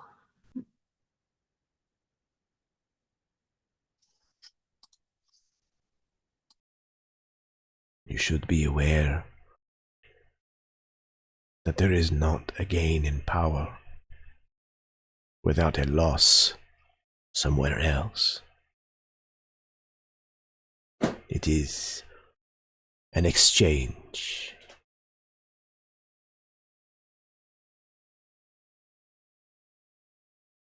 Do you understand? She'll just give a quick nod again. Before that choice is laid before you, you should understand well what it is you are willing to change and what it is that you are not.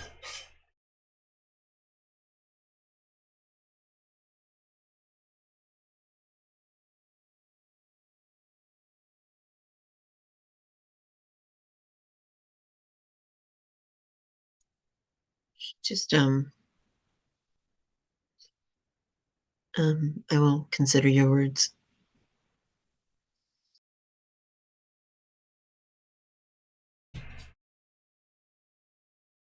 Your goal then is to free the Griodina.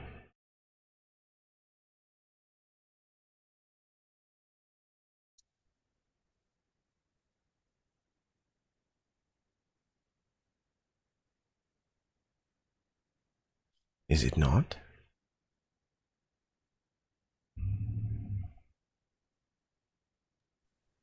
It was more of a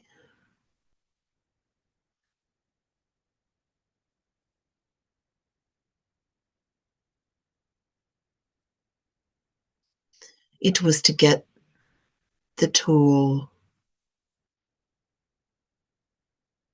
to help us defeat the Padre.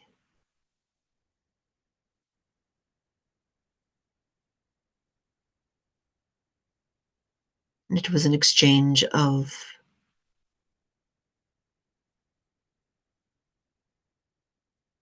one type of power for another.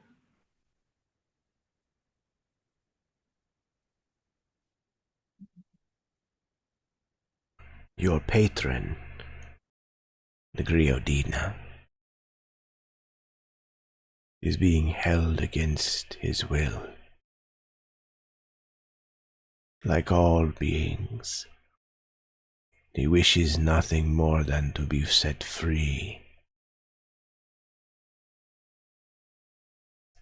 He may not have asked you yet, but he will ask soon for you to free him.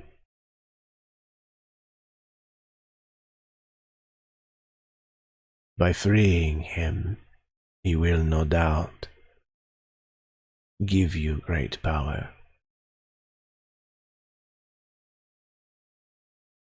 But you should beware that all dealings with demons tip the scale in their favor.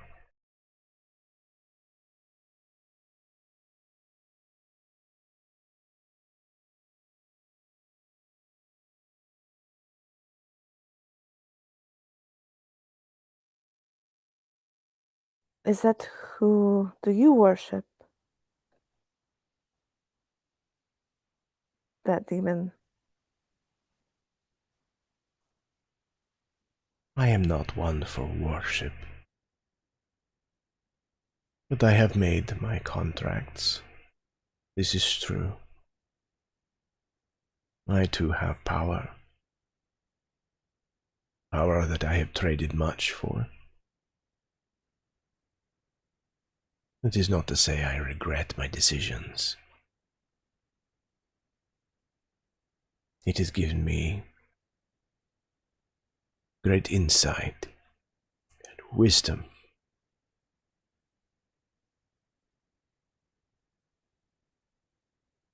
The Griodina is not my patron, if that is what you ask.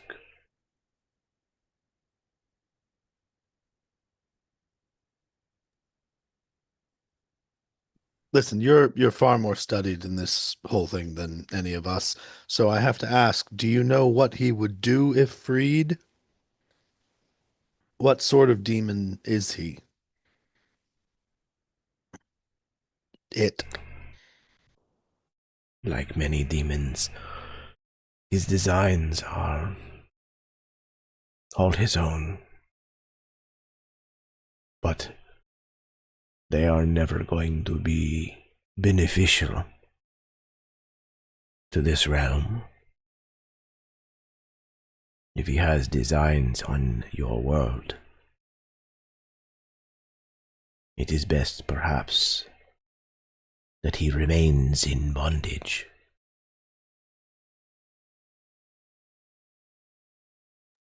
I like that plan.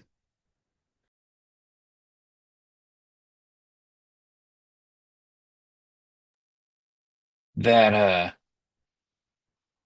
this journal, my father wrote about how they were using this demon's power to conduct rituals.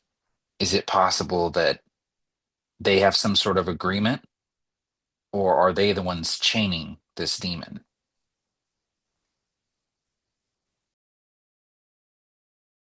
His book mentions a dark ritual, one that is very old. Here it refers to them as the mothers of Amigazada. Amigazada is observed because the fear is founded. The veil between this world and the world occupied by the dead is very thin during this time. When a child is conceived, their body is an empty vessel. A soul must be placed into it. Some souls are very hungry, eager to return here for twisted revenge or spite. It is when such a soul manages to slip through this veil and take over the body of an unborn child that it makes them ripe for such a ritual.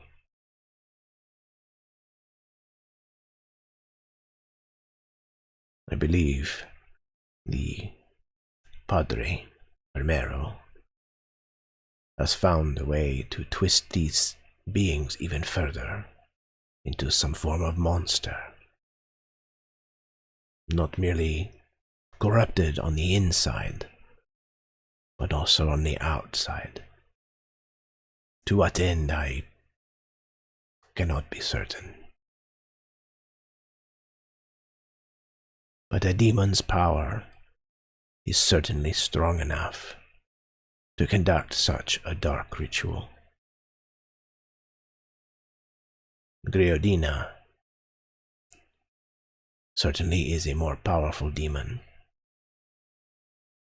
and if bound, its power could be twisted to perform such a dark ritual on a very large scale.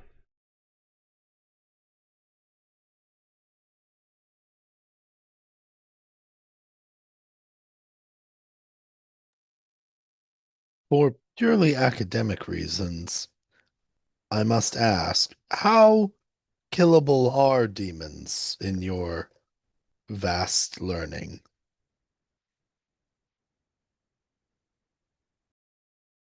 Killable here?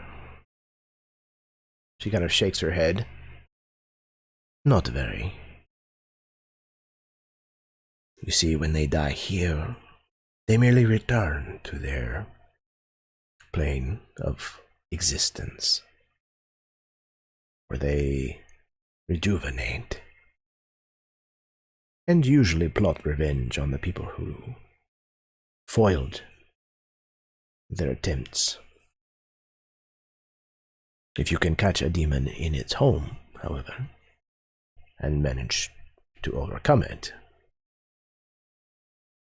then it stays dead forever.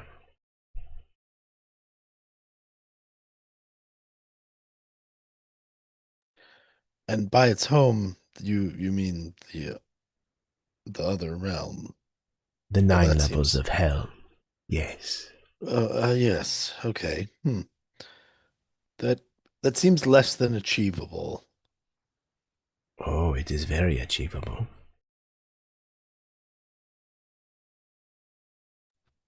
Are you speaking from experience? I have been to hell, if that is what you are asking. Yes. Cool. Cool. Very, very,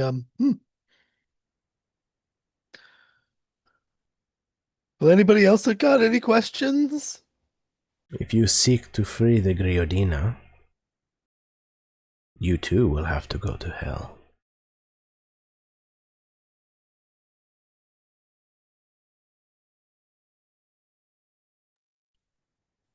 Why would we have to go there? That is where the Griodina is.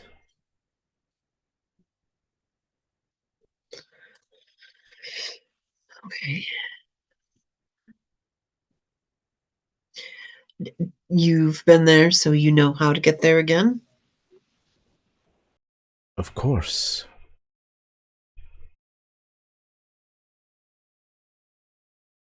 We're we're not we're not on our way there now, are we?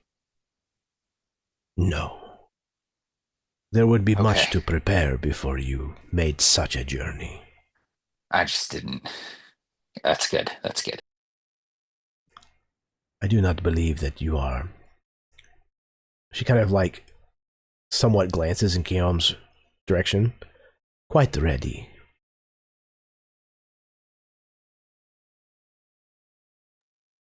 Could we possibly get some sort of contact information for you? We might have more questions in the future or be in need of some guidance once we become ready if this is a thing that we end up needing to do. But mostly I'm hoping we just have more questions. Certainly. Which of you would like to have the ability to contact me? Oh, any of us can reach out. I already can. I can use sending if needed. Wonderful. She reaches out, again, kind of reaching across an impossible distance towards you, Vera, and touches you with a thumb in the center of your forehead. And you feel a searing, burning sensation. And for a moment, you see hell as you are flying through the abyss. All around you are the wails and the screams of the damned,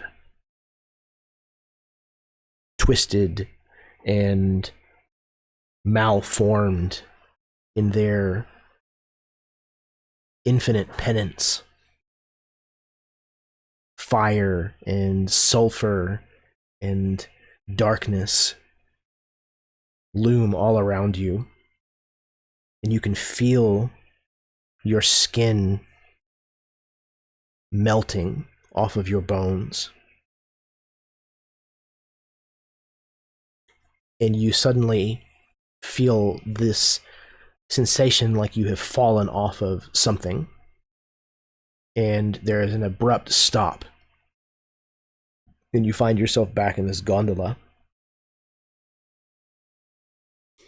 Those of you who can see Vera can see what looks like this small amount of red staining at the corners of her eyes, almost as if tears of blood had been running from them.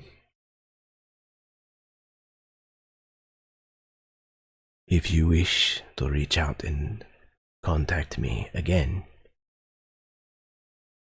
light a candle, stare into it, and remember what you have just seen.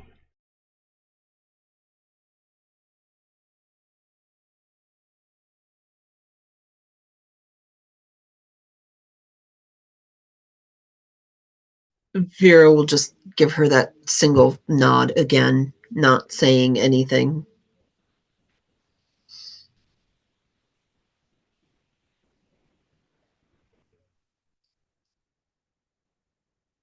Uh,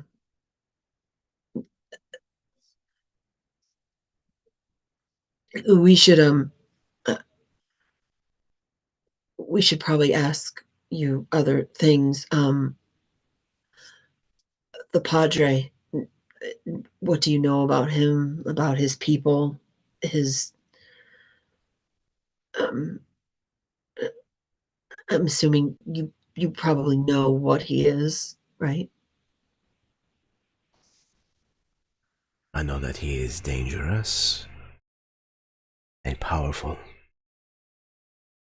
He is not the follower of Evendel, as he refuses to say.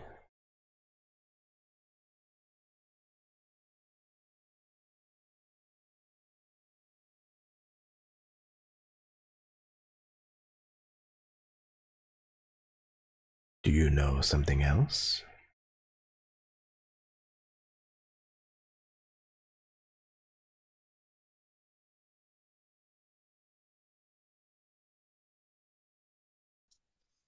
She'll look to the rest of the group and she'll kind of, are we in for a penny and for a pound? I see no rational reason it should remain a secret. I think the more people know, the more helpful it may be. Why don't you go ahead and take this one then? And she kind of looks over the edge of the boat at the water, and she's just rubbing the side of one of her temples. Real old vampire was the answer. Real old, real dangerous, real working up a new coven sort of thing, a new whatever, a brood. I'm not a flock. I don't know what you refer to a group of vampires as. A pack? No, that's more wolves. That would make sense. There are many here in Alandargo who have developed an unhealthy appetite for Olevida. Yes, I was going to say, if you're a fan of wine, I would switch brands for the time being. Um, Not that one. Stay away from it. While I am not opposed to the drinking of blood, I do not prefer mine to be vampiric. I'm just going to scoot right on past the you're not opposed to drinking blood part of that statement. Yes, the Olivita is bad vampire blood. Uh, so Padre, bad dude. Most of the Justicaros, I think, are probably in on it at this point. Um, there's a lot going on. I could get into all of it. I mean, there's murders, there's accusals of murders, there's duels. I won that one. That was fun. We don't need to go through our whole history with you, but suffice it to say, we figured out that he is definitely an old, possibly ancient vampire. And you have decided to do something about this, to stand in his way.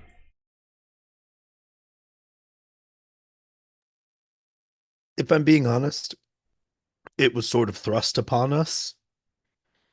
Um, we were in the wrong place at the wrong time.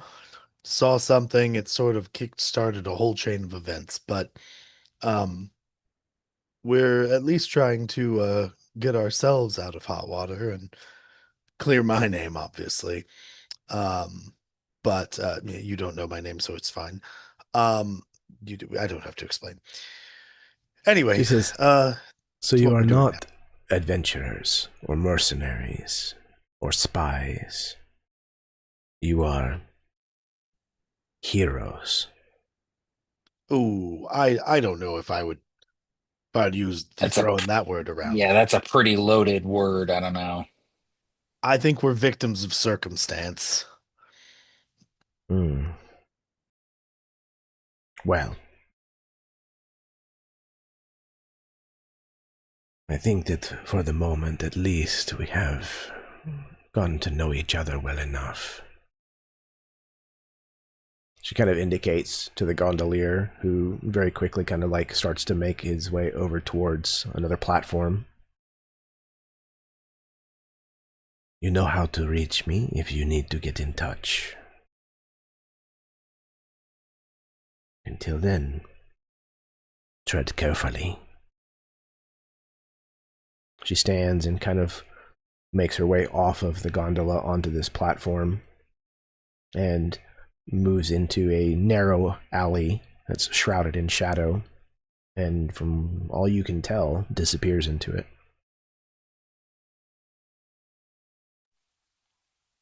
Well, she was nice.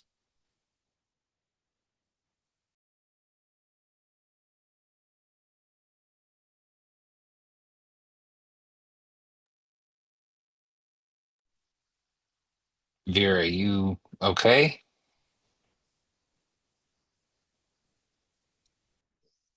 Um, yeah, I'll be fine. And just,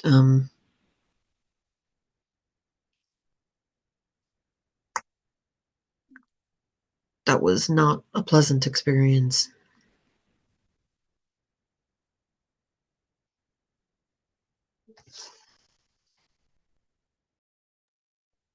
I do want to point out that in the photographs I saw, or the portraiture I saw of the sports thing at the university, she looked way different. I would have told you if she was like looked like she was bleeding from the eyes. I promise I would have mentioned that. I think it was probably before that kind of got kickstarted. I'm surprised you didn't try to go home with her. She scares me, which means I don't want to ask her out on the first time we meet. Maybe next time. Although also, I'll be honest, I thought I saw Locks looking at her and I wanted to give him a chance to Oh get in there no, first. that's bad news, Guillaume. Been there, done that. Oh, bad news is the best news.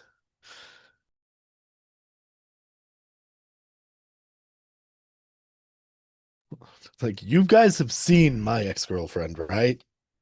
You know, the vampire, hell-bent on destruction.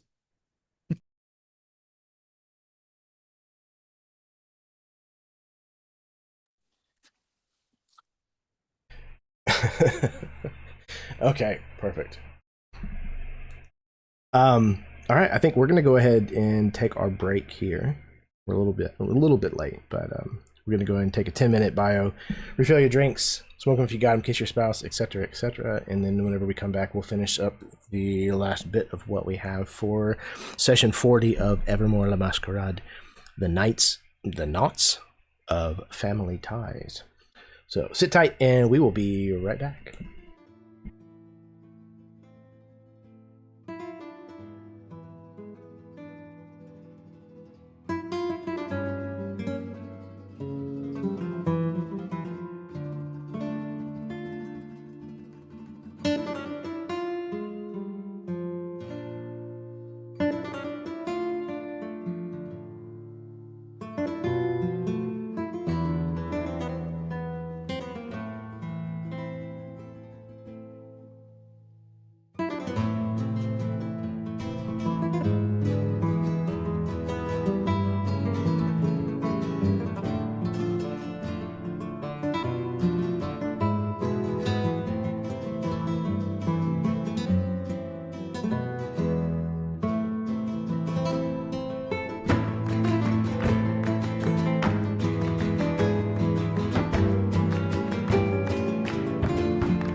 Hello, everyone. Welcome back from our break.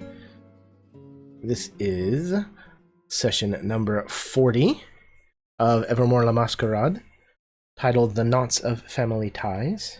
If you are just joining us here at the break of this place, why would you start here in the middle of session 40? That would be a strange place to start. But, you know, whatever. We don't kink shame here. So,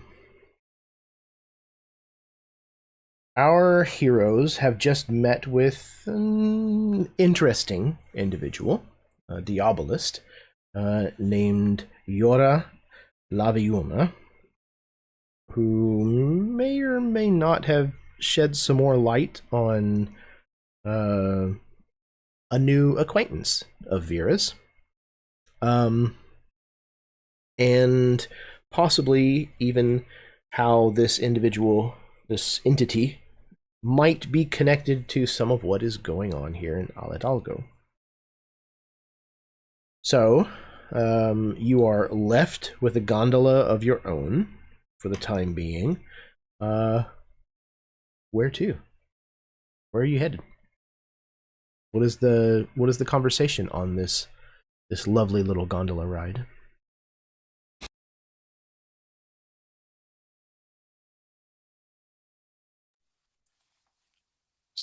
Guillaume, Vera, you two have actually encountered this demon. What's your read on this? Should we be delving more into it, using this to our advantage, or is this a no-go?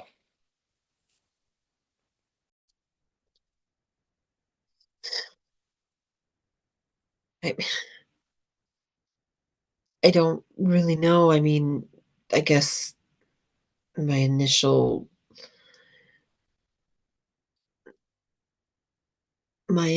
impulse reading on it was, well, if this thing is being chained by these people and used against its will for these rituals, that um, uh, freeing it would stop the rituals.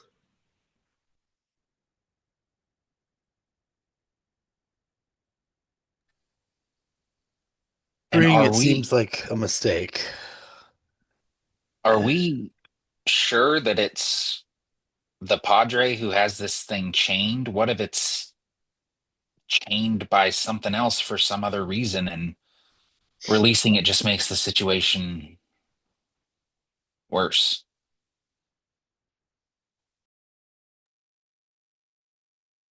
I feel like this might be a foolish thing to say while Vera can hear me because I don't understand how the connection works and if the thing might have access to her knowledge, but maybe it wouldn't be the worst idea for us to try to gain whatever control, to steal whatever control the Padre has away from him.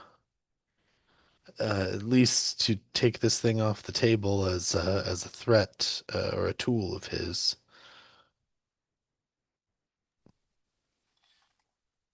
Vera, I trust you implicitly in this.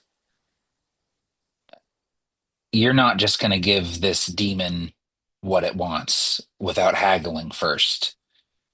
You're a business owner, you're a negotiator. If anyone can strike a deal with a demon and get us all out ahead, I think it might be you. I appreciate your trust. I wasn't really seeking to let it go or to make any sort of big pact with it or anything. It was simply because if it weakens the Padre, that's really what I was focused on in this. And I didn't, I was attempting to set myself up to be kind of the one in the position of power because had the ability to help it break its chains. So it would owe me versus me owing it. I I have a thought. It might be an incredibly foolhardy one, but you have a connection to this thing. We have that book and some amount of knowledge of how to use it. Should we contact this thing and see if it knows anything about who controls it or who bound it? And maybe see if we can gain some amount of intelligence on the Padre, figure out what he has, what sway he has over it, so that maybe we can relieve him of whatever it is? How will we know that this thing is telling the truth and not just whatever we want to hear to set it free?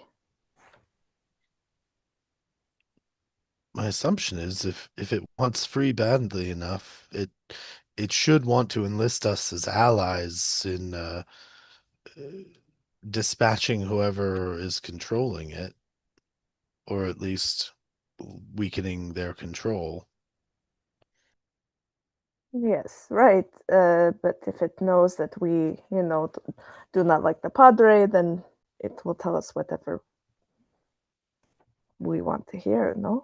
I don't think we bring his name into it. We just ask the demon who controls it and how we can help it. We frame it in the way where we're at least trying to gather information. Maybe it's not the Padre. Maybe Yora's information was entirely wrong. Maybe this is all a weird coincidence that we keep running into information about this specific thing. But it would be nice to find out if it was powering the ritual.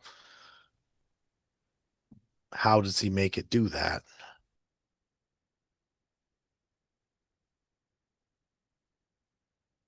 I don't think the Padre would be trying so hard to get this book if this wasn't the key to taking him down. I think he fears what might happen if someone else were to make a deal with this demon. I think it's too good of an opportunity to pass up.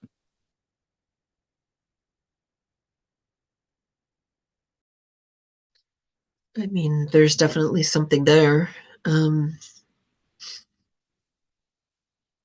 From what we could tell, the at least Guillaume, I think you figured it out, and it seems like it for me too.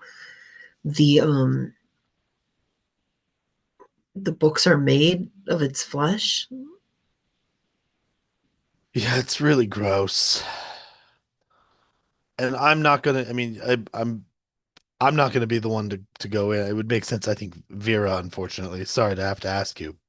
I know it's incredibly unpleasant. I don't think you had the same adverse reaction I did to it, but maybe you were more suited. I don't mean that. That sounds insulting. I don't mean. I just mean more uh mentally pliable. No, not that. You mean that I had better resolve and a stronger sense of will to be able to control myself while I was in there? Yes, let's go with that. It's okay to admit your weaknesses, Guillaume. It will help you grow. Very well. I think I may not have the strongest power of personality. I may not be the most likable chap all the time.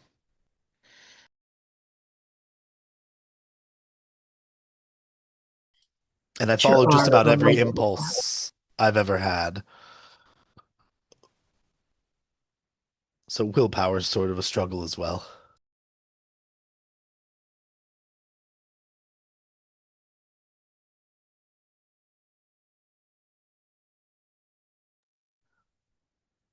So quick visit to hell? I mean, we could. Sure, I can attempt to do that. Um, Probably will need someplace dark. The scary lady who said she'd actually been to hell before, and I believe her said we may not be ready for this specifically. I think it was for going there, really. I was thinking just having Vera have a conversation. We're not going to try to kill the thing or go there and free it just yet. We're just gathering information. All right, okay. Just want to make sure I'm not getting taken to hell without preparing myself first. Honestly, I think just Vera would be going most likely. The We book can't let seemed Vera go to hell alone. it's not like you're really there. I mean, you feel like you're I don't know.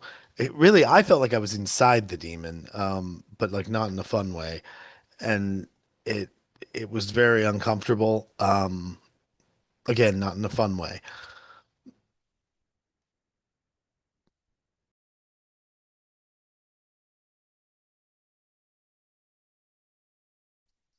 So we're gonna need someplace dark.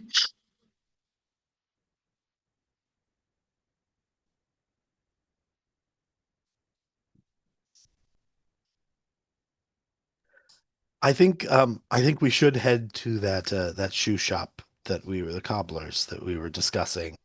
We should scope it out. We should see. I believe there was some sort of underground entrance there, and that now that we've dispatched of the nefarious rats that were calling that place home, we might be able to use that as a storage space. That's what I was referring to at the safe house. I just didn't want to say it there.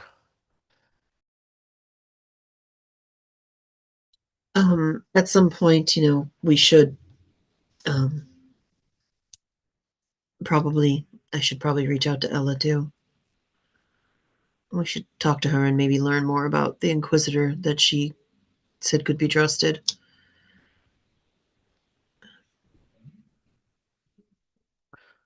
We could certainly start with that.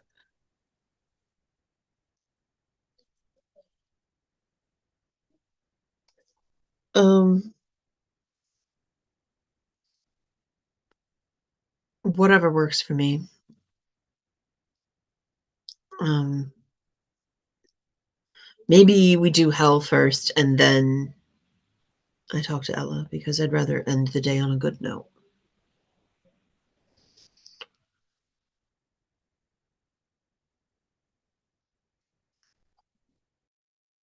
To the shoe shop. All right. You direct your gondolier to take you to the old cobbler's shop, which you find in much the same condition as you had left it. It is closed up. One of the windows above the door is busted out.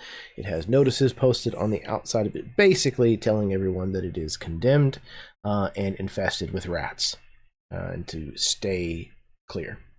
But like all good adventurers, you completely and totally ignore all of the warnings that are posted, and you head inside anyways.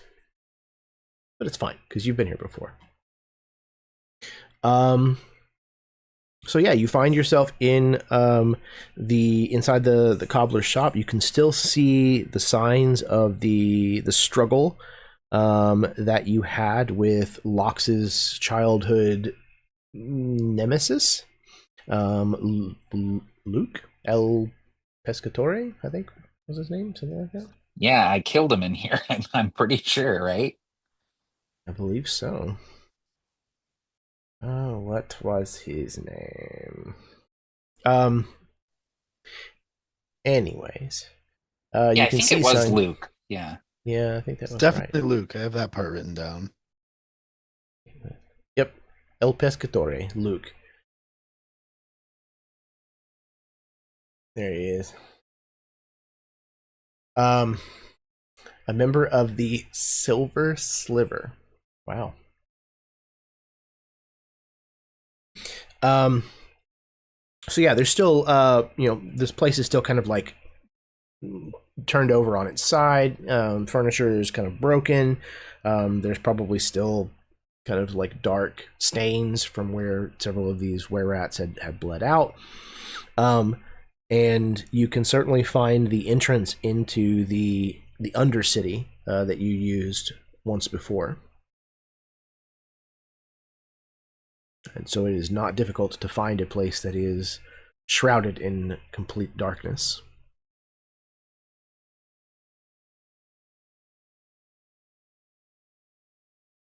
Okay, so what I'm going in here and attempting to talk to it.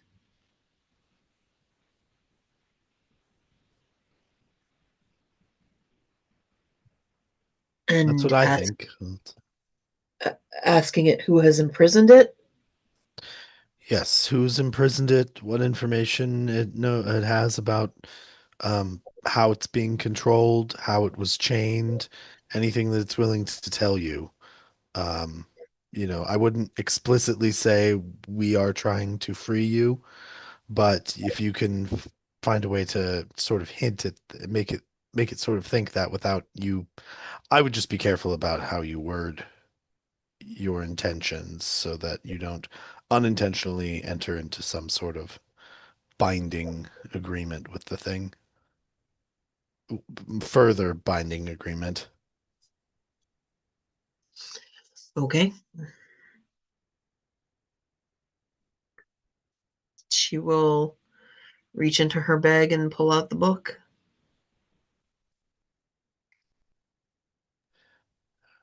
The moment you open your bag, the purple light spills from the tome, illuminating the space around you in an amethyst colored light.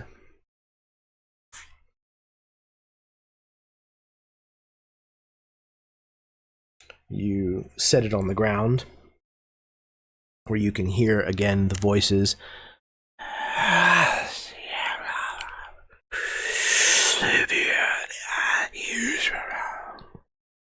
whispering in some cursed language. You cannot tell whether they are pleading with you or cursing you.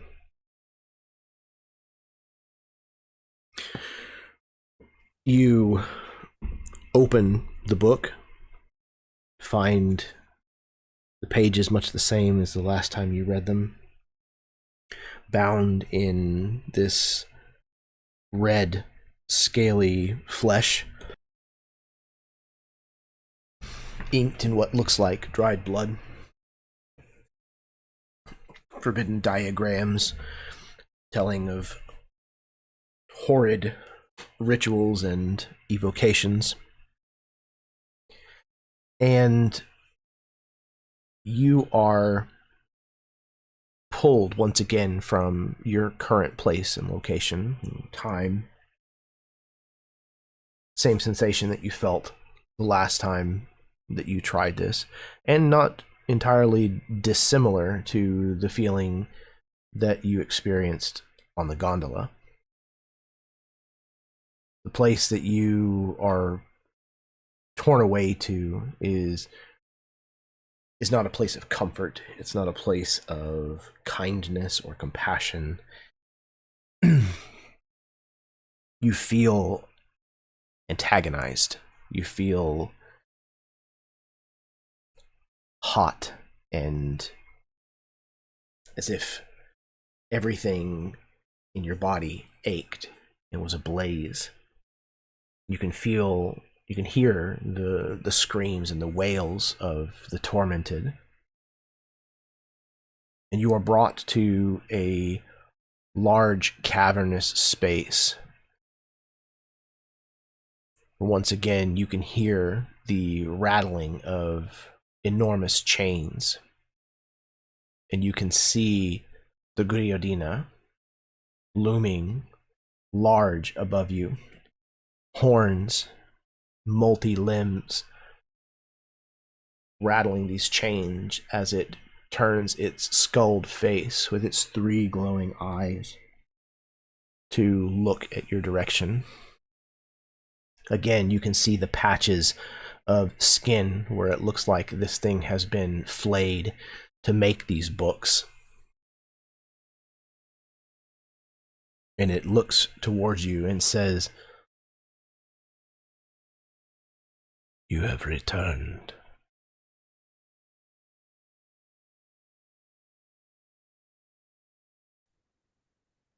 I have.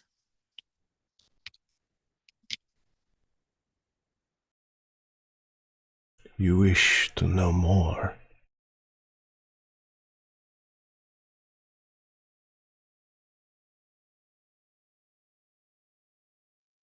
I do. I have questions.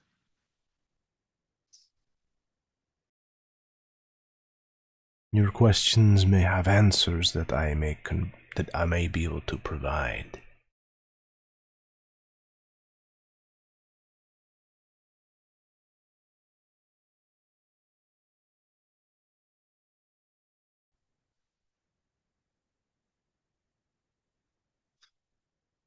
We'll start easy then.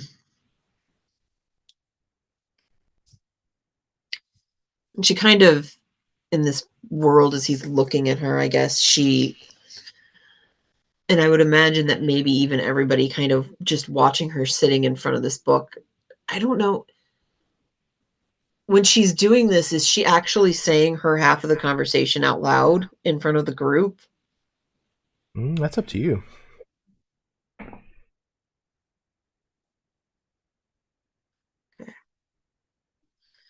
I think everyone sees her kind of straighten her shoulders and like square them up, kind of. Um,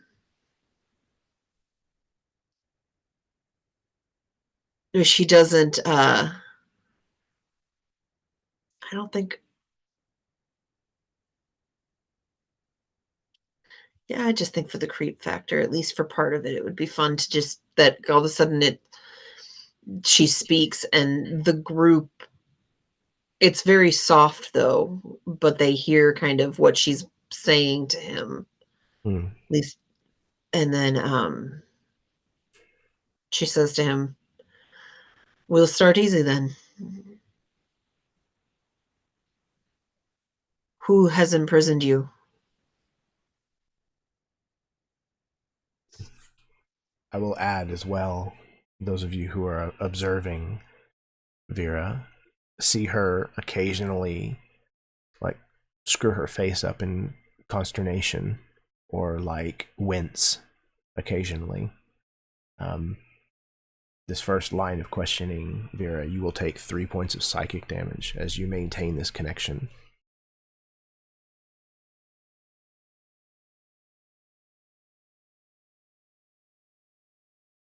The person who holds the key to my chains is known as Prégine au Ciel. He is old by the standards of your world.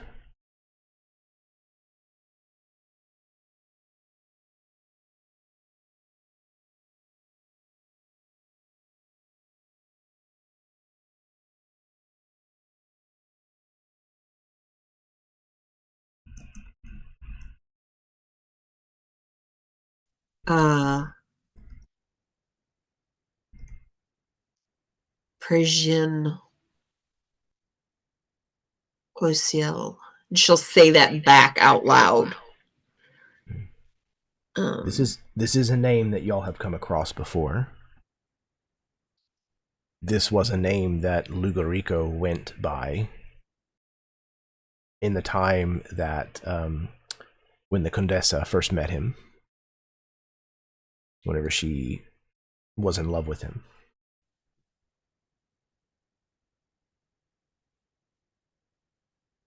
Oh shit.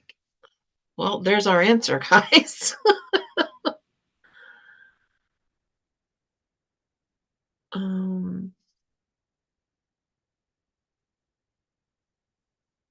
You have already loosened 3 of my bindings.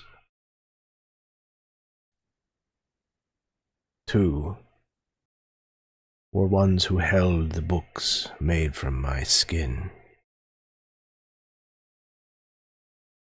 There are others, He says as he like again kind of pulls the chains taut to illustrate that there are still a multitude of them that hold him at bay. Each chain is a person who takes my powers, gifted against my will by Prégine.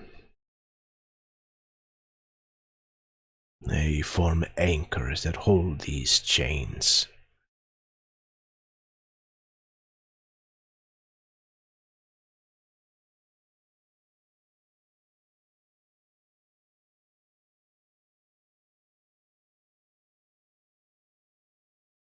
Why do you question who it is that holds my chains?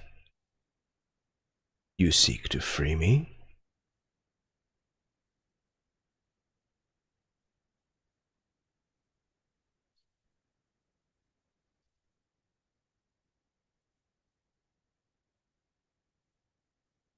Prégine is a burden to us as much as he is to you.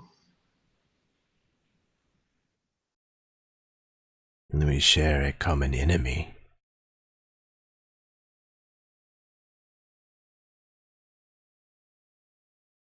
But it is you who have come to me, child. What is it that you seek?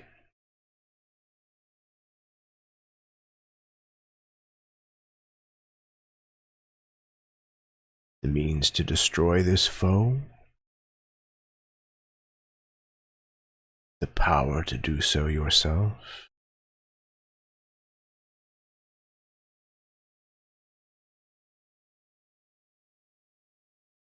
A place for you to hide?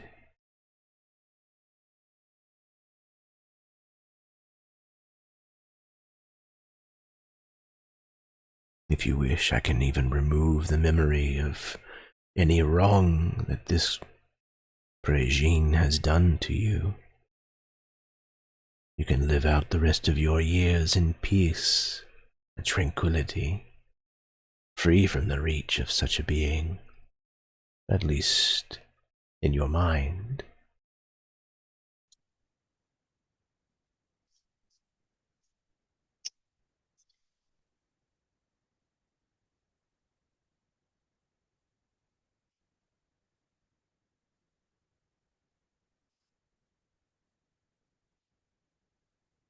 What? You said 3 bindings, but 2 were books. The third was the other? The third was when I gave my power willingly to you.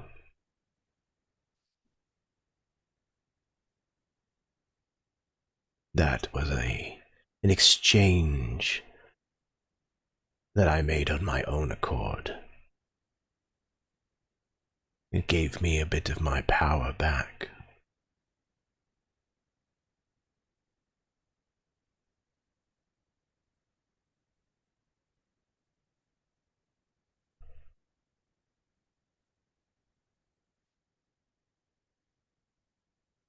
Why are you so timid, child? I'm not timid so much as thinking, processing. The screams here. Oh, They are blissful. Yes. they are something. I'm not used to them. They're overwhelming.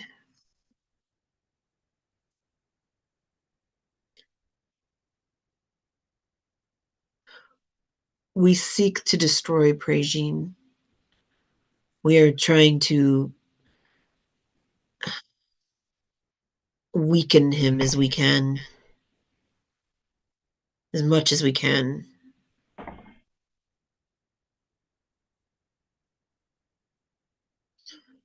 He is corrupted and ruined our city and our home, our families, killed those we love.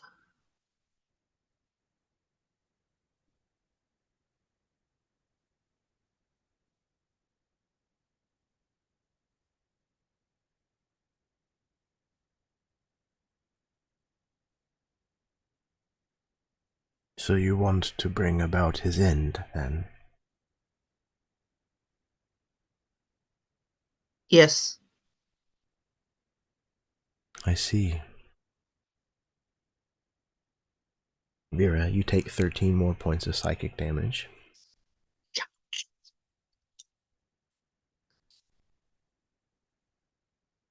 Is it all at once, or is that just over the course of this conversation? Over the course of this second part of the conversation.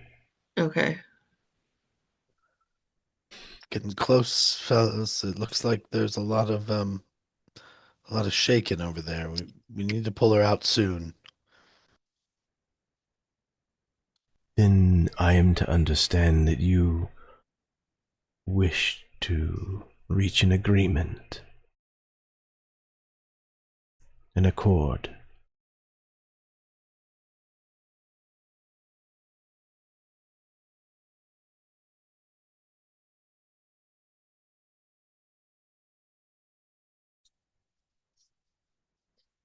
Perhaps, yes. What you offer is in exchange for my help in destroying Prégine. What do you put on the other side of the scale, child? You have not yet agreed to free me. I mean, do you not want to destroy he who keeps you trapped also? I do. But I will not do that for you for free.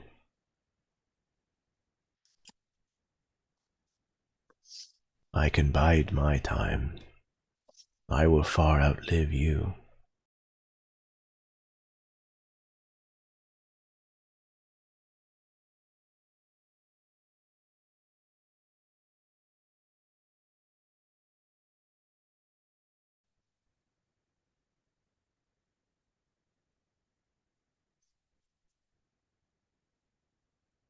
If you bring me more innocent souls to help break my chains further, and forge new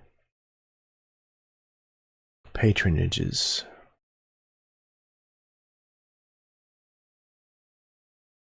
my chains will be weakened to the point where I can help you in your goals. I can lend you more of my power, and eventually it may be enough to destroy Prégine.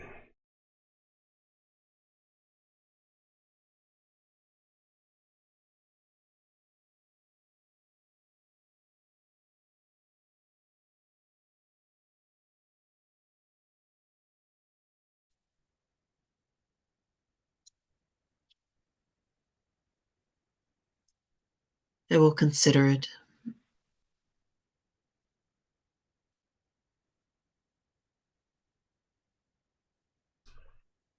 I think my terms are fair, but take the time that you need. Remember the exchange you made whenever I gave you my power. It is not unconditional. When he says this, you hear chains being pulled taut. And again, there is an agonizing wail that fills the space. And at the end of the chain that is pulled, you see it wrapped around a soul, an individual that looks like Annabelle. That looks like who? Annabelle.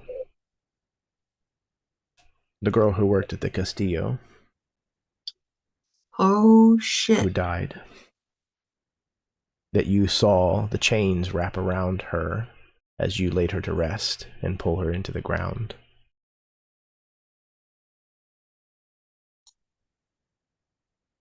She'll say Annabelle's name. Annabelle.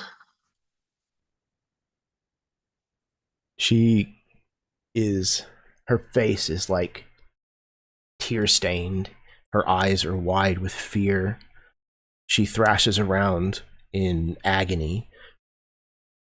When you call to her, she ceases her screaming for a moment and kind of wildly whips her head around, looking around, trying to see if she can spot the source of this voice. Help me, please. Who are you? Please help me. Set me free.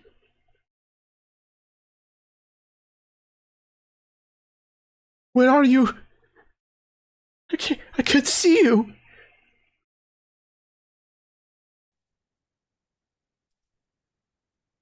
Did she recognize Vera's voice?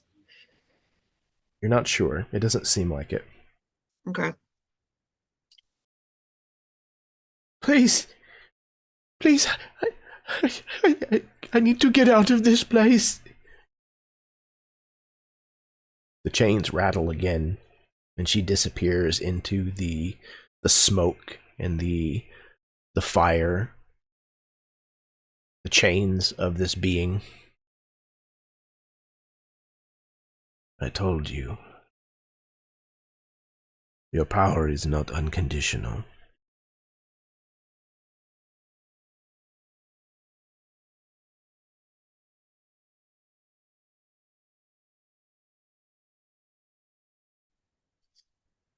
You care for this girl.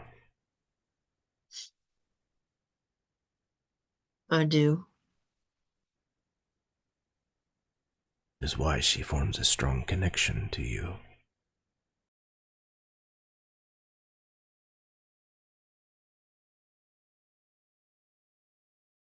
You wish to see her free, her soul be put to rest.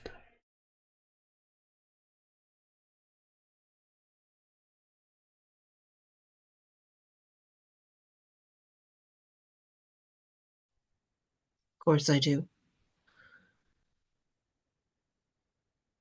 Then I would not take very long to make your decision. You are snapped back, Vera, taking another 14 points of psychic damage. The rest of you can see the stains of blood that Vera had begun to show with contact with the Diabolist. There are now rivulets of blood running down the corners of her eyes.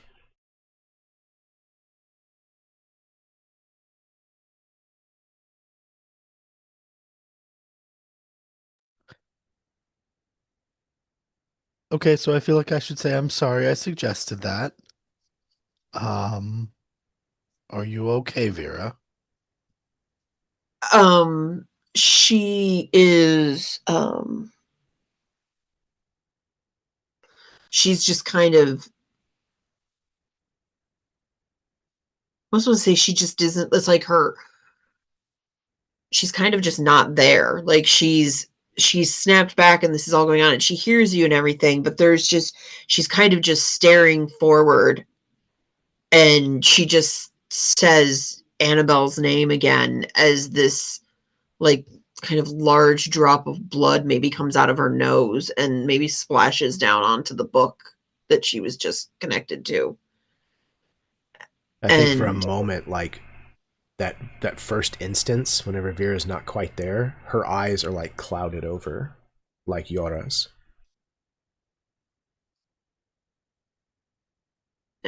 it probably hits, and it takes her a moment, and she starts to process what you're saying, and she turns, and as she turns and she's looking at you and her eyes are clouded over, they start to kind of clear.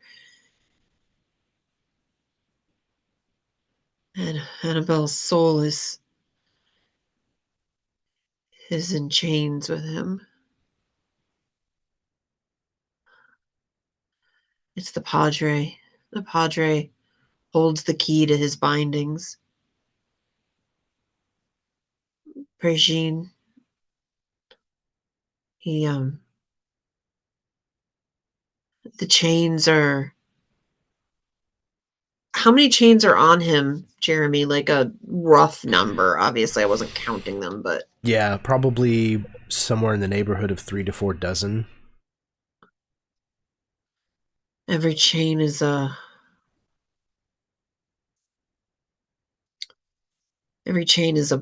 person that has a book that the Padre gave a book to.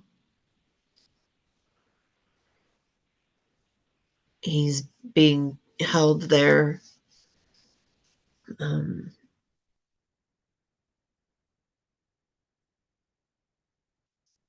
If we bring him souls,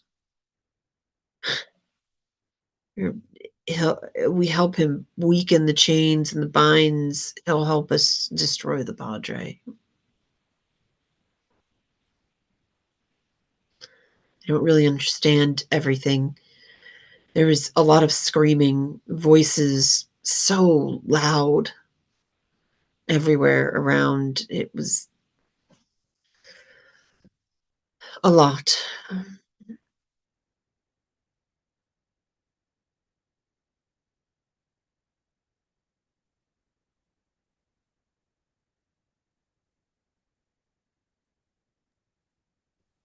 Oh, damn it. Are we going to have to go to hell and kill a demon? I think we are. I guess the only question is if that's before or after the Padre.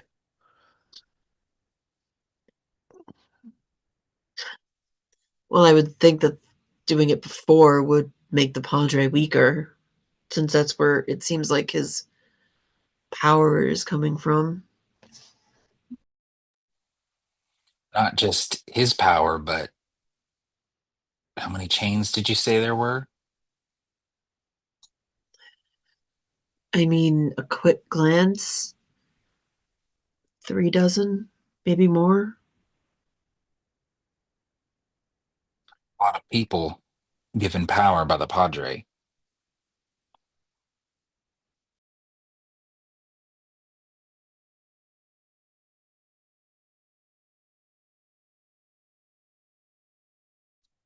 I think when we kill the people that have the book, like the two that we've killed, it breaks one of the chains.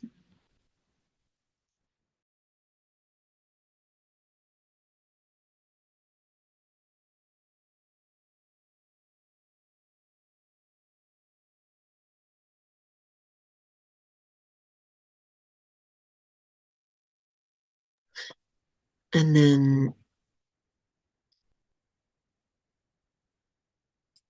he said one of them broke when I was there before, when we exchanged power for power.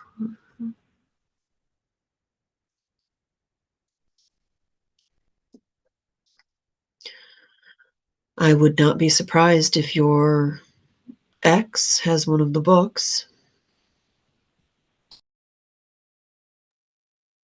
Well, I'm definitely on board for killing her.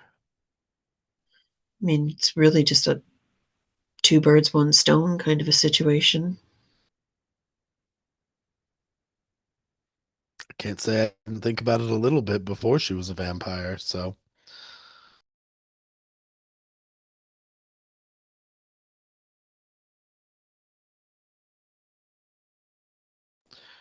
Something tells me the something tells me Rockatore might be a good candidate for ownership of one of these tomes. I sure would like to kill him too. He feels like he needs it.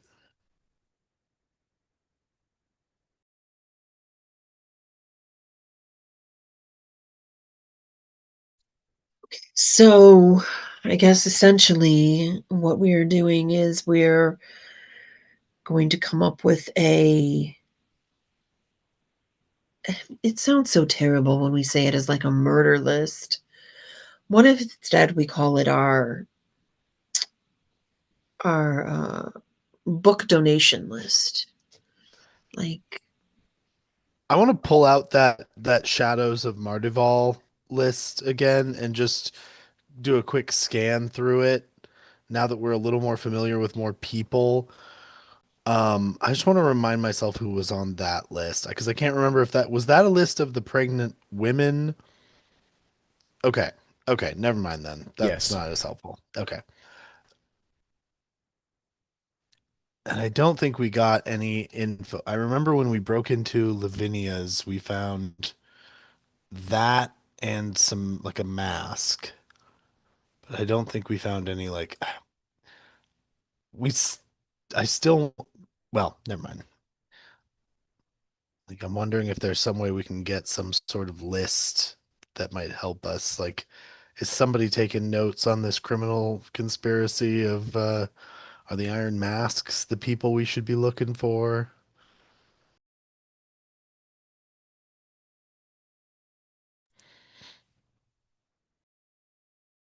If only you had access to like a spy network or something.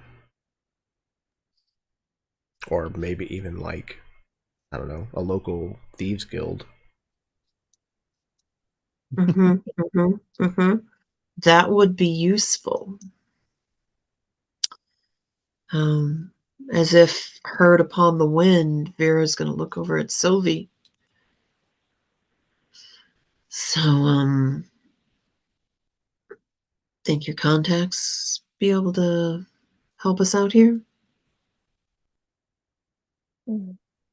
Perhaps, yes. We do need to get them some information, as we heard very obviously yesterday or last night. They are expecting something in return. I feel like we should have just asked them what they want to know so that we could focus our efforts on finding that out, because we have a lot of information. I don't know how useful any of it is to them. They will not tell us outright, there's no way. You get more information that way. If you do not tell the person what you want to know, you just ask them for information, they'll give you everything that they know. And then every time we tell them something, it's like, oh, this is not enough. We need to know more. It's a frustrating racket. You see why I got out of it, or why I'm no longer in it, I will say. Understandable. I don't want to make any generalizations about your countrymen or Vicarians in general, but I would say the vast majority of the ones I've met personally seem to be kind of dicks. Not you. Present company notwithstanding. Just the spies, I think. I've So, only met their spies. do we ask them to help us get a list of names and addresses of the Padres nearest and dearest? And then do we just pick houses and start killing people?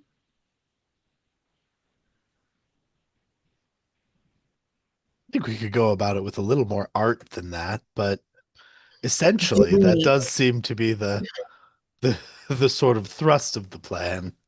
do we send our were rat into these people's homes to grab the book and run it out and steal their books from them? It might be worth finding out if that's enough to do it, because so far the only pattern we've discovered is if we kill them. I say we start with the two names that are already on our people to kill list. Um, but maybe I'm being foolish, as is my No, luck. that sounds like a good plan. We could ask uh we need to talk to Ella anyways. Maybe her and her inquisitor person will have more information. Maybe they'll be able to give us a detailed script of nightly routines, when they walk their dog, when they take out the trash. We could jump them in an alleyway.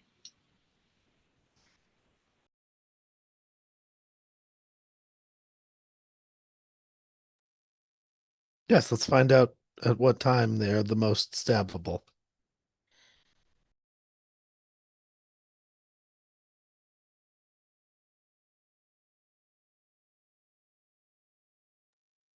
Says here at 2 a.m. every night he goes outside and stands with his back to the street.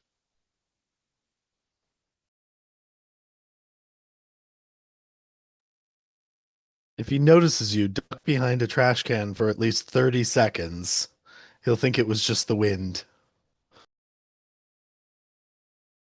He's fond of uttering probably nothing.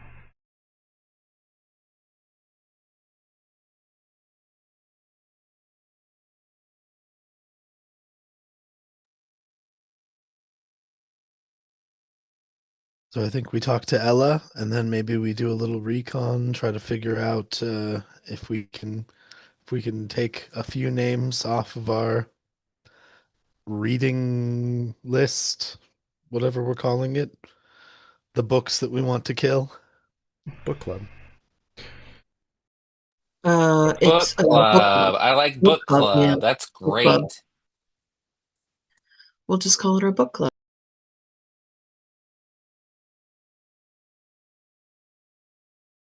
Okay.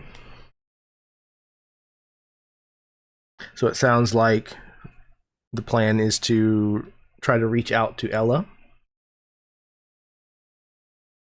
Try to see if she can't give you a head start on this list.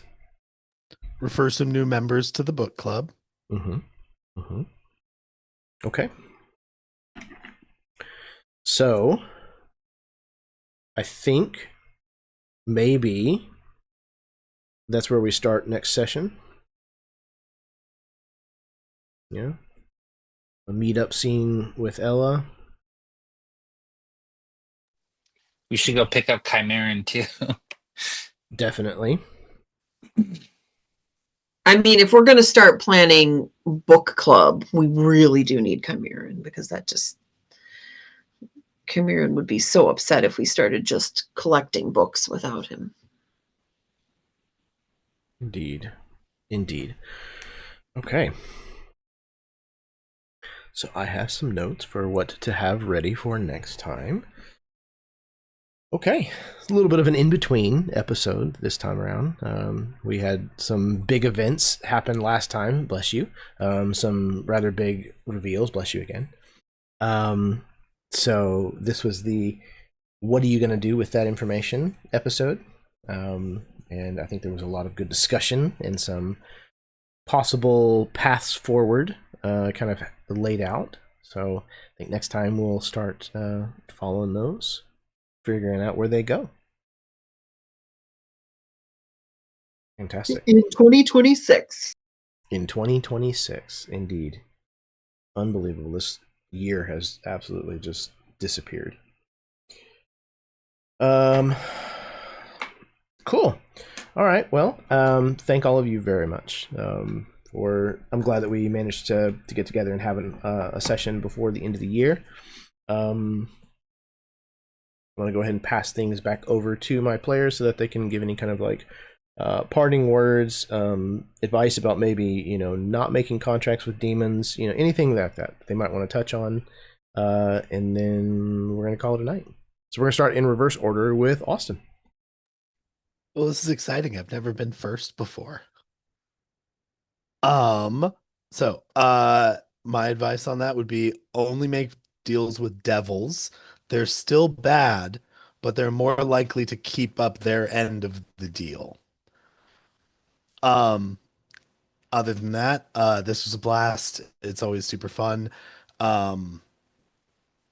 If it weren't for the fact that so many of us are recognizable and wanted at this point, I would have loved to have let ourselves be interrogated at the ball, because I really want to know what kind of questions they were going to ask.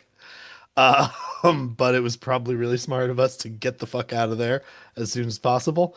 But anyway, I just want to say thank you all so much. This was so fun. Thank you, Jeremy, and happy holidays to all who celebrate. Hope y'all have a good one. And then I will pass it to M. Yeah. Great game, very fun. My advice for making a deal with a devil is you have one soul, but devils don't know that, so just make multiple deals. And I think that will work out absolutely fine. Just have an IOU for each one of them. Yeah, great game. So glad we got to squeeze one in before the end of the year. And yeah, happy holidays to everyone. I will pass it to Matt. Yeah, my advice is if you just go like this behind your back when you make a deal with a demon or a devil, it actually doesn't count. It's legally binding on a cosmic level. That is recognized by all universal entities. So just remember that.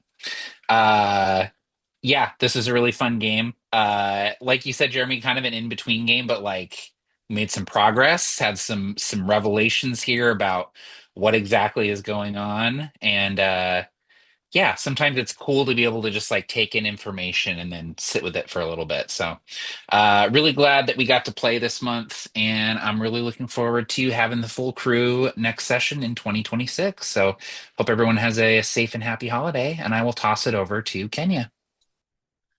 Yeah, so yeah, that's great advice, everybody. So far I've learned downgrade. Pretend you have more than one soul, and crossing your fingers trumps all. That is a planar and universally there's no bounds. That's an interplanar rule, everything. My advice for demons is stop playing characters that will do that, because this is my second character that is getting involved in this area, and it's just, what can I say? I'm a sucker for a demon contract, apparently, when it's presented to my character. But don't worry if we ever play any. I mean, I won't do that in every game, but very glad we could all get together. Sorry my setup was a little janky tonight, but I'm excited for the holidays, excited for our next session, and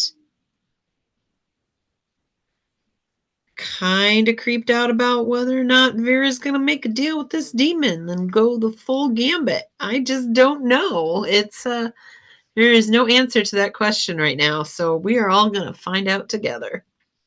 So happy holidays, everyone, and see you in 2026. Back to Jeremy. Uh-oh, we lost Matt. Yeah. I think that this is going swimmingly. And I don't imagine that anybody is going to regret the decisions that are forthcoming at all.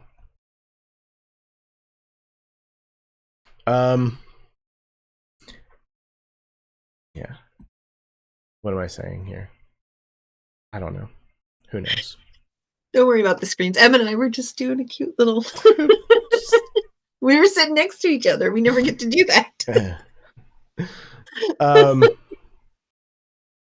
Yeah, I adore this game. I am so excited that we're getting to some of this stuff that I have had kind of planned in the back of my head for a long time.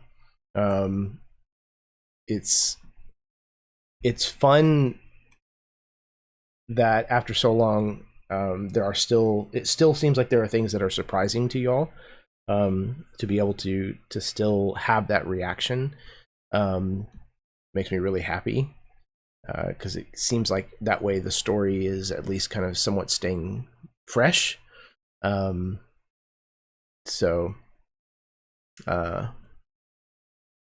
Yeah, I'm really excited to reveal more. There's definitely more in the pipe, and if anything, with any luck, at least the web's going to continue to get further and further tangled. But we are we are definitely, like I said, we're in the third act, deep into the third act at this point, and I'm glad that we're being able to work in a lot more of the personal backstories of everybody's characters and how it has a bearing on what's going on, like what the relevance is to all of these things that have seemed like seemingly disconnected threads. I derive a lot of joy from that. So thank you all very much for providing all of those threads, and as always, for being the kinds of players that are always willing to go along with the twists and turns of a story like this. I appreciate it very much. Karen, once again, we missed you. I hope that you're at home and relaxing. And yeah, hopefully we can catch you next time. So for everybody who tuned in this evening, thank you very much for watching. It really does mean a lot to me that people find entertainment here, that you can come and maybe get some inspiration for a game of your own, or at least be watch us be really weird and roll some plastic shapes and yell numbers at each other for a little while. Yeah. Do all the stuff that the algorithm likes to see. Hit the like button, subscribe, share the link around, talk about it with your friends, run games of your own, post comments about it, do all the stuff.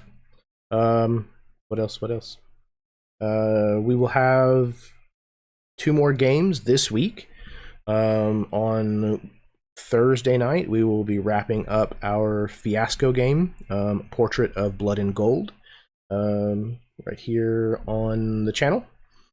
And then Friday night, we will be wrapping up our Eat the Reich game, O Tannenbaum, which is the Christmas game that we've run this year.